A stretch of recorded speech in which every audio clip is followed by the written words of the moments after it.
and welcome to the Actual Tech Media MegaCast. My name is Jess, and I am excited to be here with you all today. But before we jump into our content, I have some basic information to cover with you. Let's kick off our day here today by taking a quick tour of your audience console. And we're going to start with the questions window. Now, if you haven't already said hi, there is a whole audience of cool humans out there, so reach out and give a wave to the other members of the Actual Tech Media community. Also, keep in mind that if you have any tech issues today, a browser refresh is going to fix just about anything. But if those tech gremlins are clinging on, no problem. Just throw a comment in the question section and our crew will be there to help. We also want this to be an informative webinar for you. So throughout today's MegaCast, we hope you'll get engaged and ask all of your burning questions. Not only will we have team members responding to you over live chat, we will also have a dedicated Q&A session at the end of our presentations. And if we do not get to your question during the webinar, don't worry, because the awesome experts that we have here with us today will be following up with you after we wrap. All right, next up on our tour, there are going to be lots of cool aha moments in the MegaCast today, and if you want to share those with your community, we've made it nice and easy for you. You can use the Twitter button right there in your audience console, and the hashtag for today's MegaCast will automatically get added to your post. And our last stop on this guided tour, be sure to check out the Handouts tab for some resources and takeaways from our speakers here today. We have an info pack collection of solution briefs, white papers, data sheets, free trials, ebooks, upcoming webinars, and more. So many great resources, so be sure to go explore. And if that wasn't enough fun, we also have some exciting prizes we will be giving away throughout the MegaCast today. I'm going to tell you a little bit more about those later on, but a few quick reminders for you all. You do need to be in attendance here live at the webinar in order to qualify to win a prize, and we will follow up with all winners after we wrap the MegaCast today. Now, all winners must submit an IRS Form W-9 to Actual Tech Media, and all winners must meet the Actual Tech Media prize terms and conditions. Now, hey, if you're not sure what those are, no problem. You can find the full T's and C's in that Handouts tab. Again, just click into the Handouts section, scroll down to the bottom, and you'll find the full T's and C's waiting for you there. Now, the absolute most important thing to remember here today is that we love getting all your insightful questions during these live webinars. In fact, we love it so much that we have a special additional prize for all you inquisitive folks out there. In today's MegaCast, we will be giving away a prize for the best question asked in each of our sessions. Now, the expert speakers and teams will review all the questions asked after the webinar, which means that even if your question does not get read out in a live session, there is still a chance to win. If you are a lucky winner here today and would like to donate the value of your prize, we have several wonderful organizations that we partner with. So let us know when we follow up about winning, and we will get that rolling for you. Again, we are so happy to have you all here with us live at the MegaCast today, and we want to keep that good feeling going. So let's connect on social. Reach out and connect with Actual Tech Media on Twitter and LinkedIn. We have lots of great content, and we always want to hear from you. Now, if you're looking for more awesome content right away after we wrap, you want to jump right in, make sure that you subscribe to the Actual Tech Media channel on YouTube. Another fun way to win a prize and to grow this awesome community is to refer an industry friend or coworker to the Actual Tech Media webinar series. Now, you're going to find a link to do that right there in that Handouts tab, and you will also be automatically redirected after we wrap today. Now, both you and your coworker, your friend, could win a prize, and we actually hold those drawings every month. So be sure you refer somebody awesome before you head out today. It could quite literally be a win-win situation. Next, we have a cool opportunity for the decision makers out there to get connected with new and emerging tech and innovative vendors. Here's how it works. All you need to do is click on the link in your Handouts tab and fill out the application. Then the Actual Tech crew will match you with some vendors that we think you should be chatting with based on your needs. There will also be fun opportunities that you can choose to join in, like surveys or test running new solutions, extended demos, and so on. You'll get some chances to win extra prizes, you'll chat with great people, and you will learn about the hottest new trends in tech. So be sure to apply, or hey, send that link to a decision maker in your team. Now, I want to take a quick minute here to remind you about one of my favorite resources, and that is ransomware.org. You can find everything you need to know about ransomware, how to prepare, how to prevent and recover. The site is jam-packed with information, helpful tips, checklists, strategic approaches, case studies, everything you need in one place. So wherever you are in your ransomware preparedness journey, there is something for you at ransomware.org. So go check it out and start exploring. All right, I have one more exciting resource I have to tell you about today, and that is the Gorilla Guide Book Club. It's going to give you access to free enterprise IT books authored by top industry experts, so you can stay up to date on trending enterprise technology. And yes, these books are going to work on your Kindle, your mobile device, and they are completely free, super easy. You can download these awesome resources at gorilla.guide, and there's a link for you in the handouts tab as well. Okay, well, we've covered a lot of important things already, and I don't know about you all, but I am excited to dive in. So let's get rolling. All right, well, hi, hello, welcome to Preventing Phishing Attacks. Now, if you have not heard me say this before, I think phishing is one of my favorite things to talk about. Now, don't get me wrong, I'm not a fan of phishing. I'm not promoting this. I hate that I can't open an email without triple scanning to make sure it's legit. But that's kind of what makes this so interesting to talk about, right? Because phishing is very real. It's extremely present. It is crossing all those lines between our personal lives, our professional lives. It's a little bit of art. It's a little bit of design. It's a little bit of psychology. So whether you think phishing is absolutely fascinating, absolutely terrifying, or maybe somewhere right in the middle, it is clearly important. It absolutely should be top of mind at your organization if it's not already. But there's a lot of approaches to think about. There's solution sides of it. There's training sides of it. There's the human element, right? As always, as we come back to. And today we are going to jump right into the pond, so to speak, because we have some of the top phishing experts here with us from Zscaler, from Okta, OpSWAT, and Lacework. All of these incredible experts are here with us today to help us understand the current trends in phishing tactics and how you can utilize all those tools, solutions, and training programs to keep your data, your organization, and best of all, your teammates feeling safe, feeling empowered without feeling, I know it's always that balance, right? Between safety and security and complete overwhelm and frustration from your coworkers. So this is going to be a really interesting day, a really fun conversation. I can't wait to get into it. We are going to zip through a few of the usual housekeeping things, and then we will get this show on the road. Again, my name is Jess Steinbach. I'm a moderator here at Actual Tech Media. Now, my fellow moderators, this whole big crew, Scott Becker, Keith Ward, and Mackenzie Puddesy will be here with us throughout the day today on live chat. You got the whole crew. But speaking of exciting, let's talk about prizes, because here on the MegaCast today, you could win one of 5 PlayStation consoles. Look at how cool those are. They look so sleek and shiny. I want one. All right, so one of those PlayStation consoles, and we have a $300 Amazon gift card that we will be giving away every 30 minutes to lucky winners who are here live and present with us at the MegaCast. Now, I mentioned this in the housekeeping chat earlier, but if you are not sure about the terms and conditions for any of the prizes, click into that handouts tab, scroll down to the bottom, and you will find the full T's and C's waiting for you there. All right. Well, with that, we're going to get into our keynote, because as you can see, our keynote is definitely going to be an interesting one today.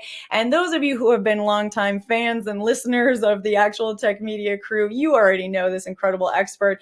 This is, of course, the one and only David Davis, author, speaker, and V-expert. David, thank you so much for being here with us today. I always love your presentations. It's so great to start any MegaCast with a conversation with you. So I'm going to step back. I'm going to hand things over. David, the mic is all yours. Take it away. Thanks so much for the introduction. Today I'm talking about the art of fish fighting, from basics to battle plans. So let's kick it off by doing a little bit of visualization. Imagine you're sitting at your desk on a busy Monday morning, sifting through your email. Among the usual meeting invites and project updates, you've got an email from your company's CEO. Now, you're relatively new here, but the subject line reads, urgent, immediate action required. It's a very well-written email. It's got the company's logo.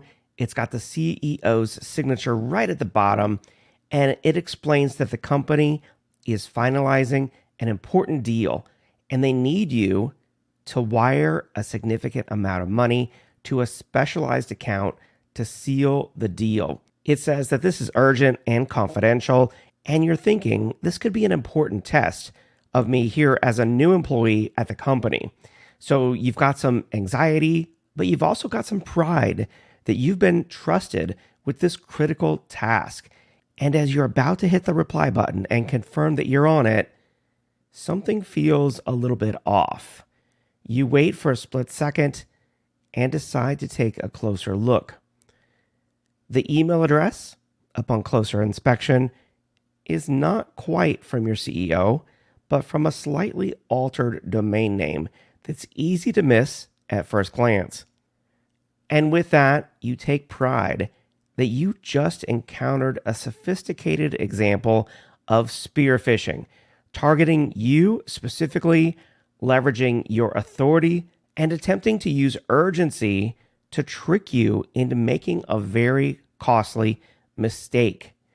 Congratulations, you passed that test. And it was a challenging test because fish fighting is an art that encapsulates nuanced, dynamic, creative, and aggressive phishing attacks. It takes a blend of skills and thinking, patience, and concentration to pass the test. So if you're going to be a successful fish fighter, you need to be able to adapt, innovate, understand psychology, think about your defenses, balance the empirical evidence with your intuition, constantly learn, evolve, and strengthen your company's security awareness. So let's start off with step 1 of our 5-step battle plan for the art of fish fighting, understanding the enemy. Most of you know that phishing is a type of cyber attack that uses deceptive emails, messages, and websites to trick people into revealing personal information. I'm talking about passwords, credit card numbers, and other sensitive data. And the reason they do this, of course, is to commit identity theft, financial fraud, or gain unauthorized access. This started off targeting just individuals, but more and more spear phishing attacks are happening, which target specific, powerful employees and are able to help them achieve their target of compromising the entire business in a large scale. And of course, over time, as spear phishing techniques have evolved, so have the tools and complexity of the defenses that you need to be employing in order to counteract these increasingly sophisticated attacks. So never underestimate the enemy that's attacking you. They are smart, they are sophisticated, and you have to be prepared. So let's talk about that. That's step 2, the Fish Fighter's Toolkit. We now know who our enemy is, and we need strong tools and defenses to fight. Specifically, let's start off by talking about how to identify phishing attacks. For those of you who don't know, you want to look for suspicious email addresses, urgency and threats, unsolicited attachments or links, requests for sensitive information, generic greetings like "Dear Customer" instead of your name, things that seem too good to be true. For example, large sums of money or free offers.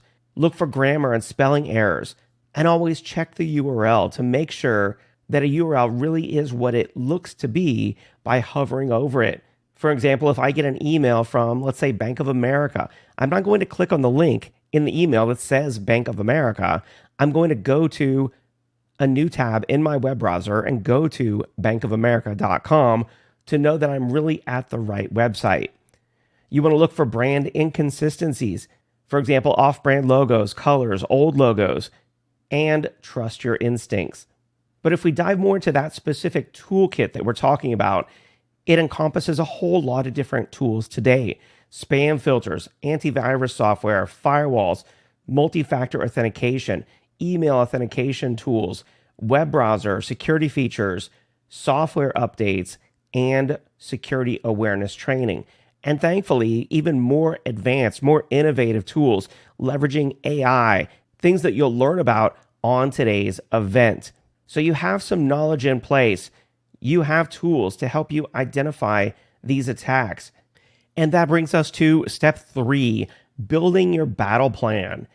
And to help us envision this, I've brought in some very special cats, because the first step here is educating the front line. I mean, you've got to be very proactive when it comes to building a culture of cybersecurity awareness, because this can truly significantly reduce the risk of successful phishing attacks.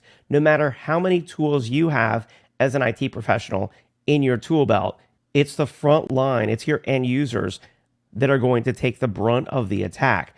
So, ongoing education and training is really crucial in every organization. And I'll also include this graphic because honestly, it really cracked me up. Moving on, these brave warfighting cats also are here to help us visualize how we need to have technical defense in depth. There are a ton of advanced security measures at your fingertips today. Things like email authentication protocols, DMARC, SPF, DKIM, secure email gateways, end-to-end encryption, antivirus, firewalls, and so much more that can help us to ensure that these phishing attacks never get through. But you can't just count on a single layer. I'll also include this graphic because, again, it made me laugh to help remind us that we've got to have defense in depth when it comes to protecting our organizations and our companies' critical data from phishing attacks. And then if there is a successful phishing attack, organizations should immediately initiate their incident response plan, which, by the way, you need to have ahead of time. You got to focus on containing the breach, identifying and removing the threat, and then restoring. And then, of course, this is something that has to be practiced. You have to do tabletop exercises to make sure that when a phishing attack does get through, and I'm afraid it will, you need to be prepared, just like these cats that are cracking me up. But let's move on. No more cats. Well, maybe a little. Step 4 here in the battle plan is to build a phish-resistant culture. And that comes back again to educating your end users and creating that culture of security awareness. I did say no more cats, so we've got dogs. And this is where you've really got to empower your company, empower your end users, all the way from the CEO down to the janitor, just how important it is for them to understand the criticality of these types of attacks, how successful and how easily damaging they can be to everyone at the company. And that's why you've really got to be proactive. You've got to do regular training and communication to keep your employees informed and to keep them vigilant. So what are the key takeaways from this? Well, you've got to remember the 5 steps of the battle plan.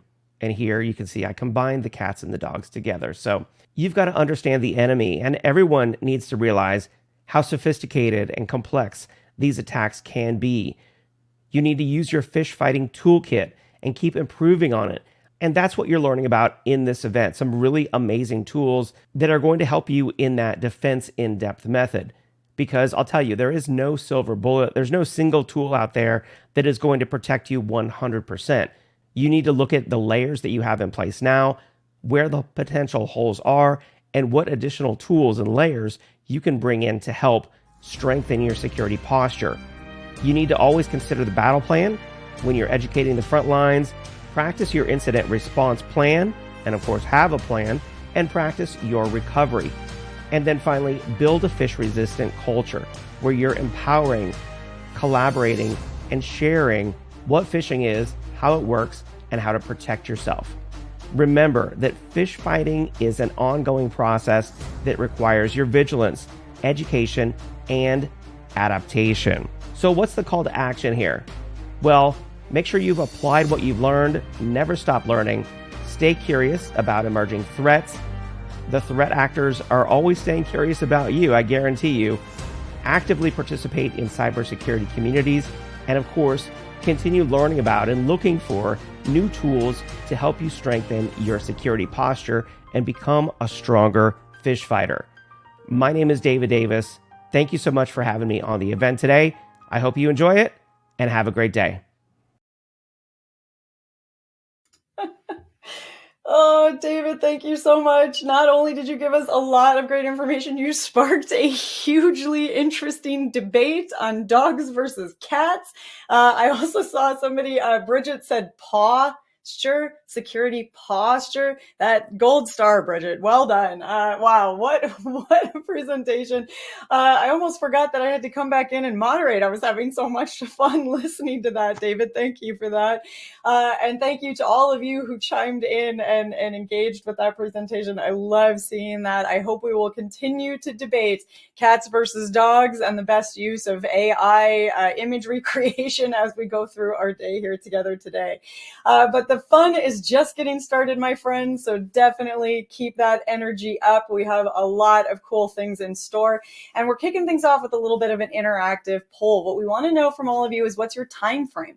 So when we're talking about adding new or updating existing IT, obviously today we're zooming in on phishing. So we're talking about, whether you're looking at training or secure solutions that you need to implement in order to increase your security posture and that phishing. Now I'm just picturing the cats around the incident table. How urgently do you need to bring those cats around the incident table? Are you thinking really quickly you got to move in the next couple of months, or maybe a little bit, you're thinking a year, 2 years, or you have no idea, that there's possibly a problem, you need to be considering it, but you don't really know what the timeline is? No wrong answers here. Let us know where you're at.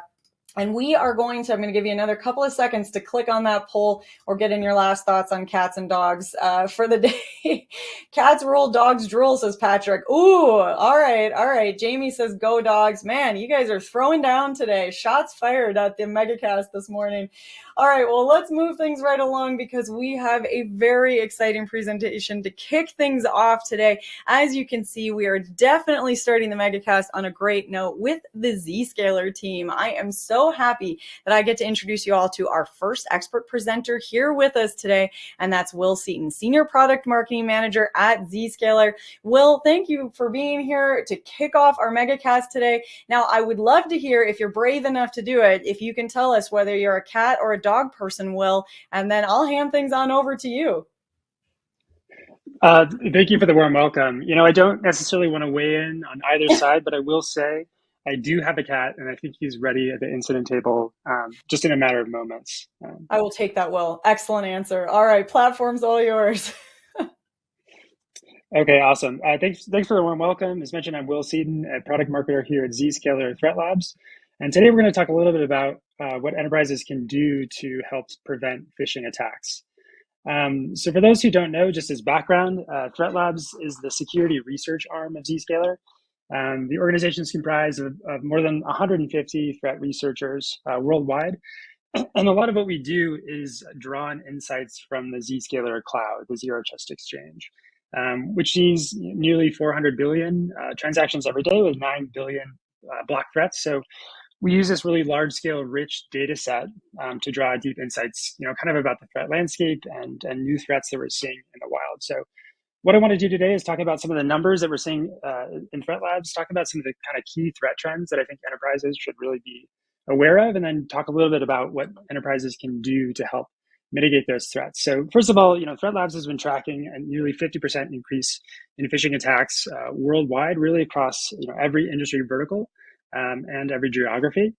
Here you can see just how much phishing attacks have grown just even in the past years, right, with year-over-year growth. And this slide, the 2023 numbers are a bit of a teaser because we're going to be releasing our 2024 state of phishing attacks this April. But as you can see, this number is not finalized, but even more significant growth over the past year. So to kind of set a baseline by the numbers, overall, again, mentioning, nearly 50% growth in threats. And with that, 60% growth in attacks targeting specifically US enterprises. I think, more and more often, threat actors are really going after large scale, big fish organizations with plenty of, personal, financial, and legal or code data that they're able to steal. And those attacks in recent months have been quite successful.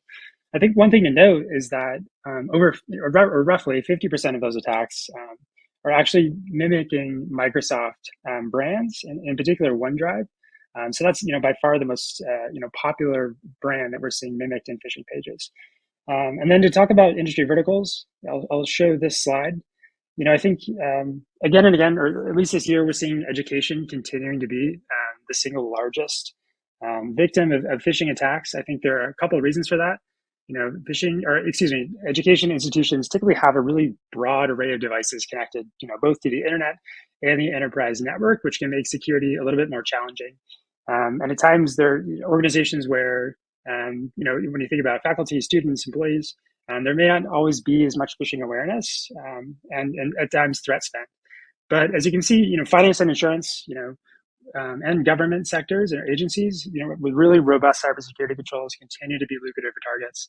I think in the first case, obviously, with the wealth of financial data that those organizations possess, and then in terms of government agencies, and particularly for nation state-backed threat groups, they'll kind of remain an evergreen target. So, one thing to note is that the rise in phishing attacks is really happening worldwide. The U.S., is definitely the leading driver or victim of these attacks. But as you can see, even in the top five, spanning the United Kingdom to the Netherlands to Russia to Canada, phishing attacks are on the rise across really every geography. So now I want to call out a few key threat trends that we've really been observing in the wild in this past year. And the first of those is that more and more often, cyber criminals are using encrypted channels to launch phishing attacks really across every stage of the attack. So, this includes channels like HTTPS on the web or TLS or SSL encryption in the enterprise. And what that allows threat actors to do is sort of hide or mask these threats.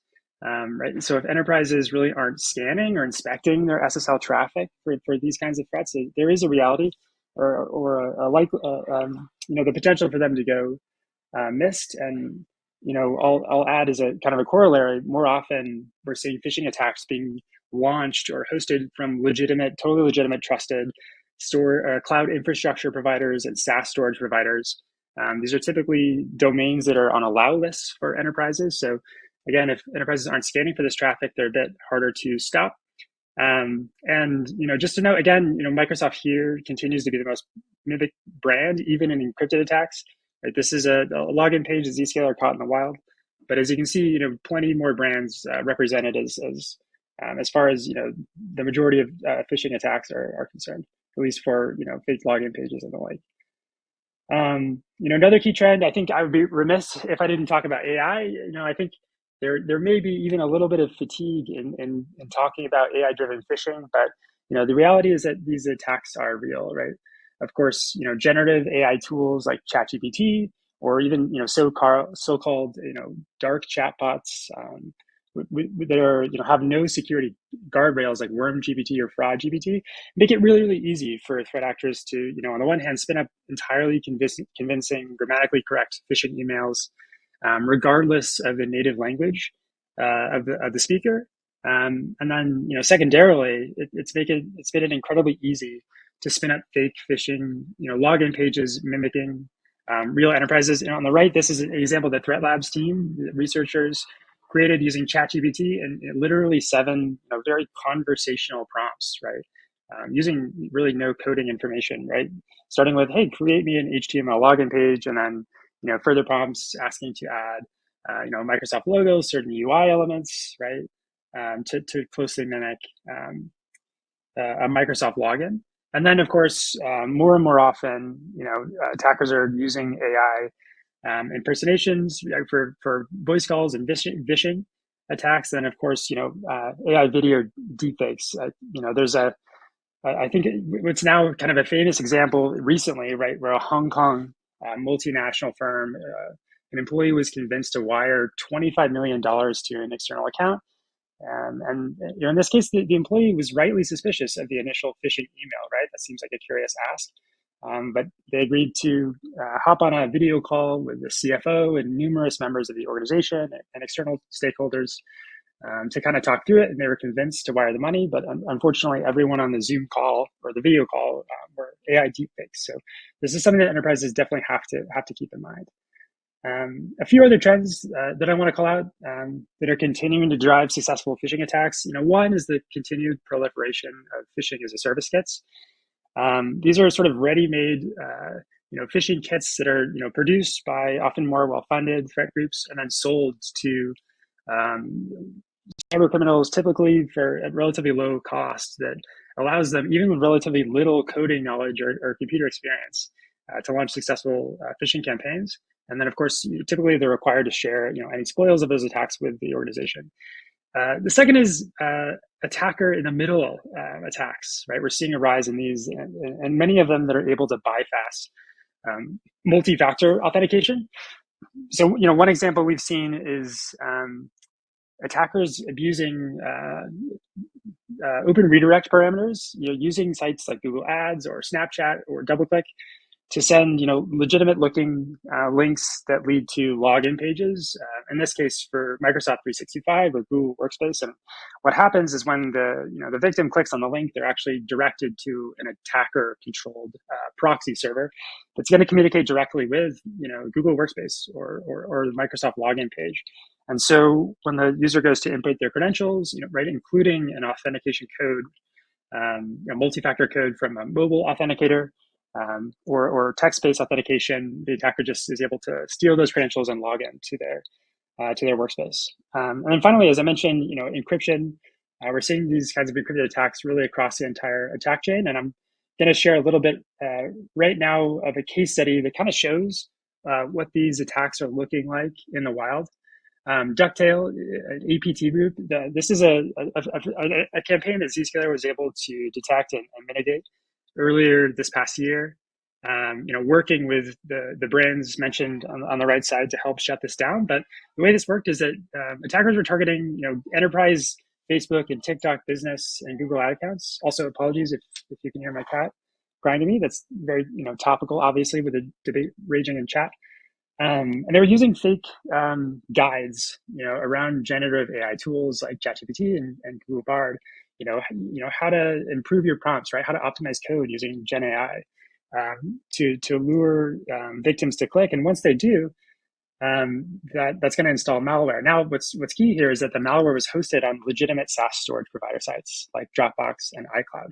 Right? These are typically sites that are on allow lists for enterprises. So making them pretty difficult to detect, right? They're abusing the trusted SSL certificates, provided by those sites. And then when the malware is installed, for ongoing C2 kind of command and control communication, well, the malware is actually fetching data from another legitimate site, GitLab. Attackers in this case were also, abusing LinkedIn, posting fake job description scams to kind of spread the campaign with the ultimate goal of takeover. Or account takeover. And one thing I want to say here is that, not necessarily related to this particular case study, but in general, we're seeing, on the final end of the attack, when it comes time to steal data, more often there can be less and less of a need in many cases for attackers to deploy things like ransomware to encrypt data, in the environment. Oftentimes they're just piping that data out, again, on a secure encrypted channel to a legitimate SaaS storage provider or cloud provider. Making it much harder to tell when data has been stolen. So, with all these threat trends for phishing in mind, what can enterprises really do to help prevent phishing attacks in the first place and limit the blast radius of any sort of attack?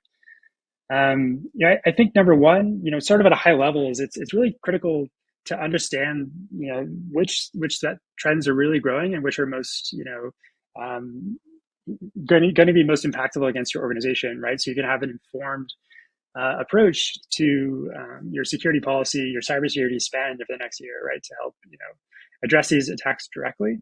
I think, here it's become even more critical, meanwhile, to leverage automated tools and harnessing threat intelligence to reduce, or detect phishing attacks earlier. Again, I mentioned the importance of scanning encrypted SSL traffic for phishing attacks and really all varieties of threats to catch these as early as possible. Number three is key. I think many organizations are aligning around zero trust, right? As far as creating really granular access control policies between users and applications, right? So to really limit the blast radius of any attack and limit the ability for attackers to move laterally in the event that an account is compromised. And then, 4 and 5, particularly with the rise of AI-driven phishing attacks, it's even more critical that enterprises deliver really robust security training around these threats so that employees and users are really in the habit of reporting any sort of suspicious incident. I think many users have been unprepared for how convincing these attacks can be. So reporting these incidents, and then number two, creating ways to authenticate or make sure that any communications are coming from inside the organization versus external, or else, confirming the veracity of a message, on a separate trusted channel. And then simulating those attacks regularly so that, again, employees are in the habit of responding to these kinds of threats. So we'll kind of wrap up here talking a little bit about how Zscaler is helping to mitigate phishing attacks. I think, regardless of any cybersecurity vendor that you're looking at, whether that's Zscaler or another company, I think these are kind of best practices that, any enterprise can really follow. On the first hand, I think, enterprises need to prevent compromise, right? And again, that starts really with SSL inspection at scale, right? It also starts, again, with, having policy-driven user access controls, right? To really sort of limit what attackers are going to be able to access. And this is one of the places in terms of preventing compromise that Zscaler is actually leveraging AI. We use a machine learning algorithm trained on millions and millions of phishing attacks to really be able to detect, sort of patient zero phishing pages that have never been seen. And likewise, C2 command and control infrastructure that's never been seen in the wild. I think the reality is that phishing campaigns are shorter and shorter duration, right? They may last days, they may last a few hours. So having automated controls here, I think, is essential too. Number two, eliminating lateral movement, right? I think one of the things that Zscaler does, via the Zero Trust Exchange, which is a cloud proxy, sort of a switchboard, you're allowing users to connect directly to applications and never to the underlying network, right? So in the event that an account is ever compromised, it's impossible for an attacker to perform something like an nmap function to map out your network to find other weak points and your critical applications. So I think that this sort of zero trust strategy is going to be critical. Finally, particularly with the rise of identity-driven attacks, right? Attacks that are aimed at stealing user credentials. Enterprises need a way to shut down compromised users. To shut down compromised users, I think one of the ways they can do this is through technologies like ITDR, for instance, which can help enterprises really identify, any access credential risks, right? And sort of access credential misconfigurations, so they can resolve those. And then meanwhile, use things like behavioral profiling and risk scoring to identify quickly, if a user has in fact been compromised, to automatically shut down their access. I think here also, tools like deception are really, really powerful. Right, these are decoys that are appear to be totally legitimate applications and services in your environment, right? And what organizations can do is actually ring fence their crown jewel applications, their most critical applications with decoys. And as soon as a user engages with a decoy, automatically that you've been breached. And then finally, at the last stage of attack, organizations need a way to prevent data loss. Here, I think using tools like DLP, data loss prevention technology, are essential. And this is another way that Zscaler is leveraging AI in terms of automatically discovering and classifying data across your organization. I think that's one of the key barriers to adopting DLP, right? Is it the arduous task and complex task of identifying data? But using AI, you can actually identify and categorize all of your sensitive data and then use those categories to inform DLP policy directly. And organizations can also use tools like Cloud CASB to help protect their data in motion and at rest. With that, I'm going to kind of wrap up. If you want to dig deeper into these trends, I really encourage everyone to take a look at our 2023 State of Phishing report. I think there's really rich information, across the whole phishing landscape in general, and with key case studies and kind of best practices. And with that, I'll say stay tuned. On April 23rd, we're going to release our 2024 Threat Lab State of Phishing report. So for all the latest and greatest figures, threat trends, including plenty about AI-driven attacks, you feel free to check out that report. So with that, I think we can pause to take a few questions if you have time. Let's do it. Okay, I'm leaving this slide up a second longer to make sure everyone's gotten a chance to click. If you missed this opportunity to click on the link right now, that Threat Labs phishing report is also linked in your handouts tab.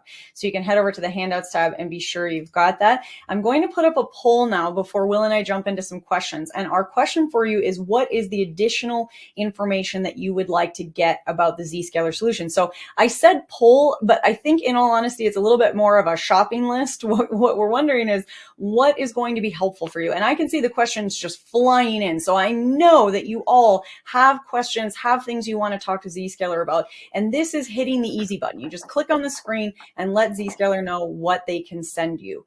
While you're doing that, Will and I are going to dive into some questions. And Will, I can tell you right now, we are going to be short on time. We are not going to get to all of these questions, but we are going to do our absolute best. Are you ready? I'm ready. Ready. Okay. I'm going to combine a few questions because, and I think you were just touching on this at the end with AI, there were a lot of questions coming in about how you're going to address across all the various different platforms, all the different, insights into the different ways that employees can be phished, and wondering if you can just sort of zoom in a little bit more on how you're addressing the complexity of this field and specifically using AI to help with that. Yeah, I think that's a great question. I think that's, that really is kind of the task ahead of enterprises.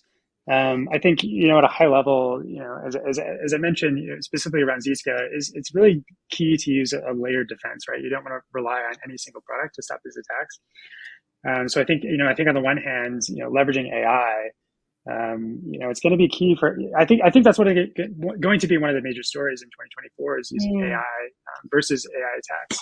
Whether that's, again, like identifying, never enforcing phishing pages and siege infrastructure, automatically inspecting your encrypted traffic, right, for any kind of phishing attacks and also malware, malicious code that could come with it. And then using, AI throughout, every stage of the attack chain. One thing I didn't mention is, also an ability to use AI to help drive, recommendations around application access policy, right? So you can minimize the number of users that are able to connect to any single application, and then of course on the tail end for protecting data. So I think layered solutions are going to be really key. Yeah, and it sounds like, and we did get a couple questions about Zscaler being able to integrate with existing systems and other tools, and that's what you're telling us is that this is part of that layered approach. Yeah, absolutely. Okay, awesome. And as I said, I'm trying to sort through these questions very quickly because every single one is good. This one I'm going to ask honestly, just because I'm kind of curious. We did get a question in about the generational differences, and that a lot of the training really focuses on just somebody. I think the words they used were sort of older generations and maybe less tech savvy. Are you noticing that actually is the problem, or when we look at phishing trends, are we seeing very tech savvy people now being fooled by this? Yeah, I mean, I think it's absolutely both. I think, well, there's definitely a stereotype around that. I would caution against looking to any particular generation, right, as like the primary victim for attacks. But I think, at all levels, right, like all it takes is one, user who's not, suspecting of a particular phishing message or page to be breached. So I think, having protections that really work across every generation and kind of every user group is going to be kind of the best strategy, if that makes sense. I agree with that. I think we get so focused on sort of one idea of who we think is falling for phishing attacks. And I'll tell you, I have a couple of friends that have failed their phishing tests, internal phishing tests, because they got excited about a free gift or something that their company was sending them. and it's very easy to do. I really want to keep going with these questions here. I'm going to ask you for one last thing to sort of wrap us up here. Is there a prediction that you have looking ahead at 2024 that you think everyone should sort of have top of mind? Yeah, I think that's a great question. I think we talked a little bit about AI, so maybe we'll take a backseat on that. But we've just seen how impactful identity-driven attacks have been in many recent high-profile breaches, right, where attackers are working to steal access credentials. Whether through phishing attacks or through something as simple as a a phishing call to an IT help desk employee, right, to reset credentials. So I think that's going to be a defining trend, on and into 2024, along with, again, just an increased, speed, sophistication, and scale of attacks, that are leveraging Gen AI. Well, I got to tell you, I wish we could keep going with this conversation because there's so much more to cover, and we have just a pile of questions here. If you have some time to stick around and answer some of those on live chat, I know the audience would love to hear from you. But either way, we are going to make sure that we get all of those questions sent to your team, so you will be able to follow up. I appreciate that your cat joined us today for some conversation, very on theme, and thank you for such a thought-provoking start to our MegaCast. Before I let you go, though. Next steps to getting started with Zscaler for anyone in the audience that wants to learn a little bit more, clicking on that report. What do you recommend as kind of the follow-up to this day here today? Yeah, I would say clicking on the report is definitely a good way to start. Beyond that, we have plenty of resources on the Zscaler site. They're easy to search around phishing protection specifically. So I would navigate to those to kind of check out what we're offering at a high level. Awesome. All right. Well, I love that. Lots of things, lots of ways to get started. I hope everyone out there be sure to reach out to Zscaler and Will and ask more questions about his cat and his opinions on cats versus dogs. Maybe you can get him to open up on that. And for everyone out there that clicked on the poll and asked a question, thank you. Will, this has been a fabulous start to our MegaCast. Thank you so much for being here with us today. Yeah, thank you so much for having me. It's been super fun. All right. And keep those questions coming in, my friends, because not only do we have more presentations in the wings that I know you're all going to want to chime in on, but also we have a prize giveaway. So this is our turn to give a little bit of fun back to all of you because you've been making me smile all day with all your awesome questions. We're going to do a prize giveaway. Before I do that, I do just want to remind you all, I mentioned this earlier, but if you click on the handouts tab, you can find that Zscaler Threat Labs 2023 phishing report. So be sure that you snag that, download that, hold on to that. Don't start reading it just yet because we've got more to come, but I promise you're going to want to go back through that. It is a follow-up to everything we just heard from Will, and then it dives in a little bit deeper on some of the data and stats. So please do take a look at that. Make sure you've got that before we go. All right, we're going to do two prize giveaways. We have a $300 Amazon gift card and we have a PlayStation console that we will be giving away to a lucky winner here live and present with us at the webinar. That's the important thing, live and present here with us. Live, present, awesome, and lucky. That's what you're going for here today. All right, so our first winner of a $300 Amazon gift card is Michael Martin from Texas. Michael Martin of Texas, congratulations. And our very first winner of a PlayStation 5 console is Matt Lutz from Wisconsin. As my gift to you, I won't even do my Wisconsin accent. But Matt Lutz from Wisconsin, you have won a PlayStation 5 console. So congrats to both of you. We will follow up about claiming your prizes after we wrap up the webinar. Now, don't forget, there's still lots more chances to win prizes. Plus, we have that best question gift card coming at you from each session. Again, that's a $50 Amazon gift card going to the best question asked in each session, even if we don't get your question live in one of our Q&A sessions, you are still entered to win. I see someone asking where I can find the handouts tab. There's two tabs on your console, handouts and questions. If you're in the questions tab, you want to go over to the handouts tab. So click on the handouts tab, scroll down to the bottom, and you will find the full T's and C's if you're looking for prize terms and conditions there, but you'll also find a whole lot of awesome resources. So go spend some time with that. I promise you will be very happy that you did. All right. Well, speaking of happiness, Okta, right? How's that for a segue? All right, my friends. Well, up next, I am so excited to introduce this incredible rock star lineup that we have here with us from the Okta team, and that is Fei Liu, Senior Emerging Tech Researcher, Eric Rubin, Senior Manager, IT GitLab, and Brett Winterford, Senior Director, CSO, APJ. Boy, that sounds like a cool title. All right. Well, we are going to hand things over. Fei, I think you're going to kick us off today, so I will step back and hand the mic right on over to you. Take it away. Hello, everyone. Thanks for joining us for a conversation on the state of authentication today. To kick things off, we are going to dig into a few key insights from Okta's Secure Sign-In Trends report. In the report, we analyze billions of monthly authentication to review sign-in trends across organization, industry, and regions. After that, we will bring the data to life with one company's own journey to phishing-resistant authentication. Let's start with some introductions. I am Fei Liu, Senior Emerging Tech Researcher for Okta and co-author of the Secure Sign-In Trends Report. Shortly, I will be passing the mic to my colleague, report co-author Brett Winderfer, who is Okta's Chief Security Officer for the APJ region and the Senior Director of Security. Brett will be joined by Eric Rubin, Senior Manager of IT for GitLab. They will share an inside look at GitLab's incredible authentication journey that results in 93% of their users adopting FIDO Web Authn in just 48 hours. Here is a quick look at the key insights from Secure Sign-In Trends Report that we will cover today. Let's dive in.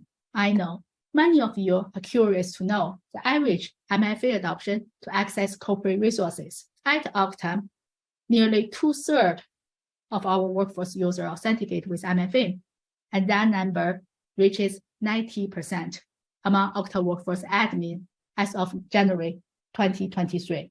Now, I'd like to call your attention to the data around the beginning of the 2020. The COVID-19 pandemic marks an inflection point for workforce MFA adoption. As you can see, a jump of 15 percentage points from February to March 2020.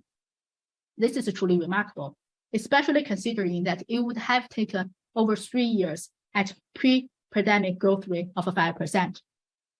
Moreover, MFA adoption rate continues to rise at 6% year over year. The adoption isn't uniform, and we see a lot of variations by industry. In fact, a difference of 48 percentage points separates industry with the highest adoption from that with the lowest adoption. The tech sector leads the way with the highest MFA adoption rate at 87%. It is also interesting to find out that highly regulated industry, including government, healthcare, financial services, and energy, lag behind less regulated industry for MFA adoption. Now, we have a look at MFA adoption holistically. Let's go deeper and look at adoption rates for individual authenticators.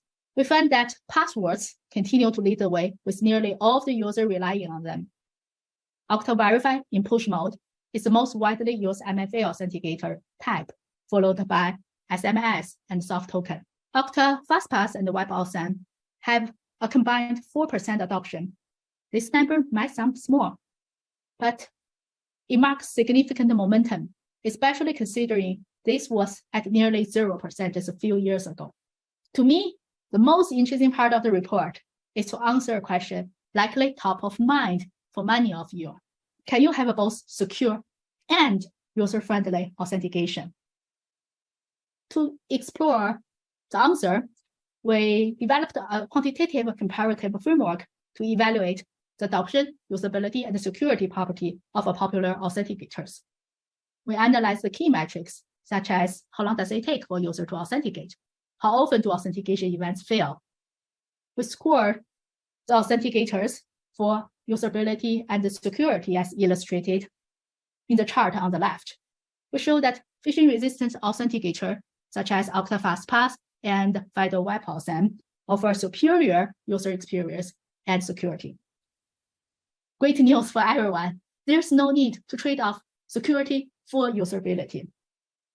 For more insights in the state of a secure sign-in, please download the report from the resources module on your screen. And now I will pass it off to Brett and Eric for a look at why and how GitLab made the switch to phishing-resistant authentication. Hello, folks. It's Brett Winterford here. I'm the Regional Chief Security Officer at Okta. It's my great pleasure to welcome you to this webinar, fireside chat on GitLab's 48-hour sprint to phishing resistance. It's my great pleasure to welcome here to the fireside chat Eric Rubin, who's the Senior Manager of Security Operations at GitLab. Eric led a team that implemented phishing resistance for, am I right, something like 1,700 users at GitLab in something like 48 hours. Have I got the numbers right there, Eric? Yes, and first of all, thank you, Brett, for having me today on this webinar. Really excited to chat with you about this. Yeah, those numbers are correct. We basically went from having about 20% of our company enrolled, a little bit around 400 users, to over 93% enrolled in just 48 hours. Prior to this project, what was the typical authentication experience for your staff at GitLab? I understand that you guys have a remote work first kind of culture. Can you describe the culture for me and what the typical authentication experience was prior to this program? Sure. So GitLab is the world's largest all remote company. And we have team members in about 60 countries and around 2,000 of them, actually. So prior to rolling out phishing-resistant WebAuthn, we had a mix of authentication options for our team members into Okta. They had the choice of using time-based one-time passwords, so the Google Authenticator. They could use FIDO2 WebAuthn authenticators if they wanted, so that would be like a YubiKey or Touch ID. And then finally, they could use Okta Verify mobile app for push. And that was the choice of the vast majority of team members, is the Okta Verify mobile app. Right. So you already had, by the standards of many organizations out there, you probably already had relatively strong MFA policies in place by the sound of things, albeit with giving choice to your users about what authenticators they want to use at any given time. What was, I guess, the burning platform for you folks to embrace phishing resistance with such speed in 48 hours? Of all the organizations, all the Okta customers I've talked to that have prioritized phishing resistance, that's got to be some kind of record. What was the burning platform to do it fast? Sure. So in late summer, early fall of last year, there had been some high-profile attacks against MFA at other public technology companies. So if you recall, back in August, there was a SMS phishing attack against Twilio. And then maybe a month or so later, Uber was hit with an MFA fatigue attack. And so we really wanted to avoid becoming the target of that sort of attack, especially for ones where we knew that there was a solution like that. So that was our plan. No worries. And was there any metrics that you set up for success? Like, what was your intent when you set out? Was it basically a mandate 100% phishing resistance? What was the definition of phishing resistance for you folks? Because I guess you could have just said, well, there's a tactical solution on top of Verify Push. You apply a number challenge, and that should solve for something like MFA fatigue. But you guys obviously thought longer term about this. Yeah. So two things there. We initially scoped it to everybody except for our contractors, and we went back and got them later because they're not on the uniform Apple Okta platform that we use for the rest of GitLab. The main driver for not just going to number challenge was an attacker in the middle scenario. So it's obviously more difficult for an attacker to pull off, but there is the theoretical possibility, at least, of an attacker in the middle where they intercept the number challenge. We wanted to avoid that. Eric, I guess this is a lot of change very fast, although not so much for those users that had already opted into using phishing-resistant authenticators already. How did you go about managing this change with your users at such short notice? So we took a many-pronged approach to do this. So the very first thing was we really need to get our communications going. We message started with a message directly from our CEO in a company-wide Slack channel. We followed that up with an email notification. We also engaged our departmental administrators to communicate in their respective Slack channels. So at GitLab, we have this, one of our motto is everybody can contribute.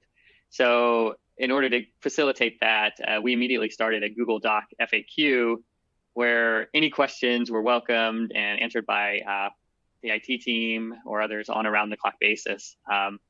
So that basically, reason for that is this method allows people to complete the task on their own schedule, which is pretty much essential for a company operating across more than 60 countries and many time zones.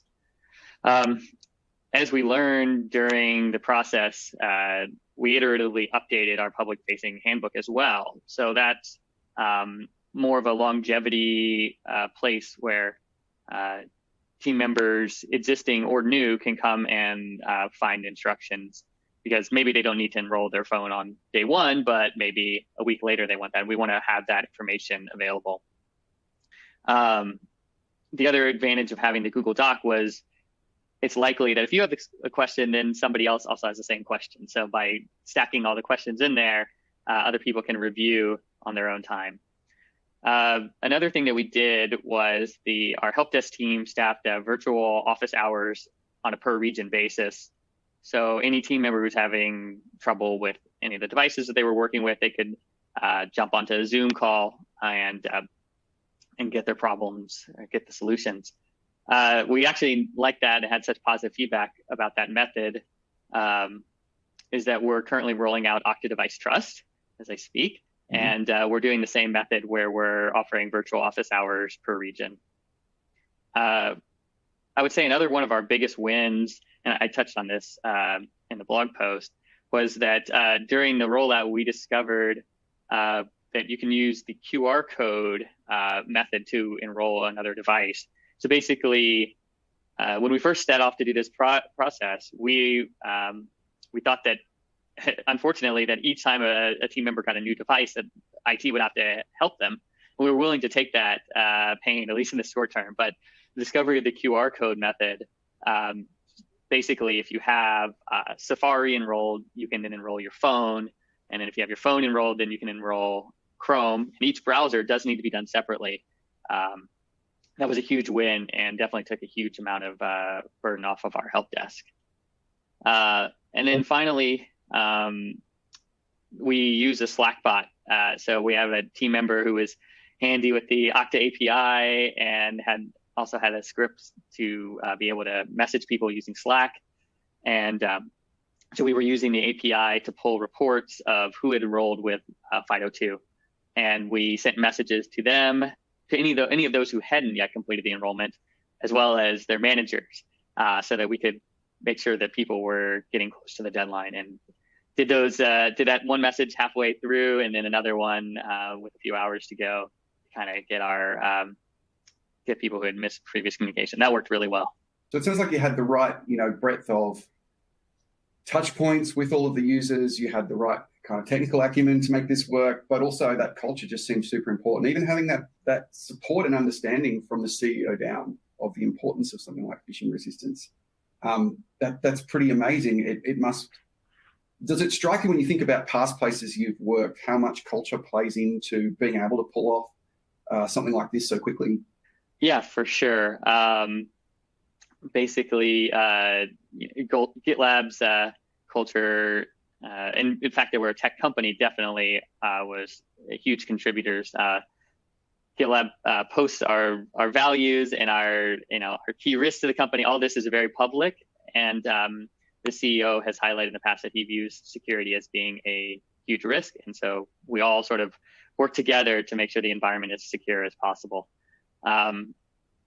We did have some learnings from the fact that we had 20% of our users enrolled with WebAuthn prior to making this push to company-wide. So we had, as each person looks at the instructions, we also have this culture of iteration. So happy to take feedback and happy to incorporate that to make our enrollment instructions better.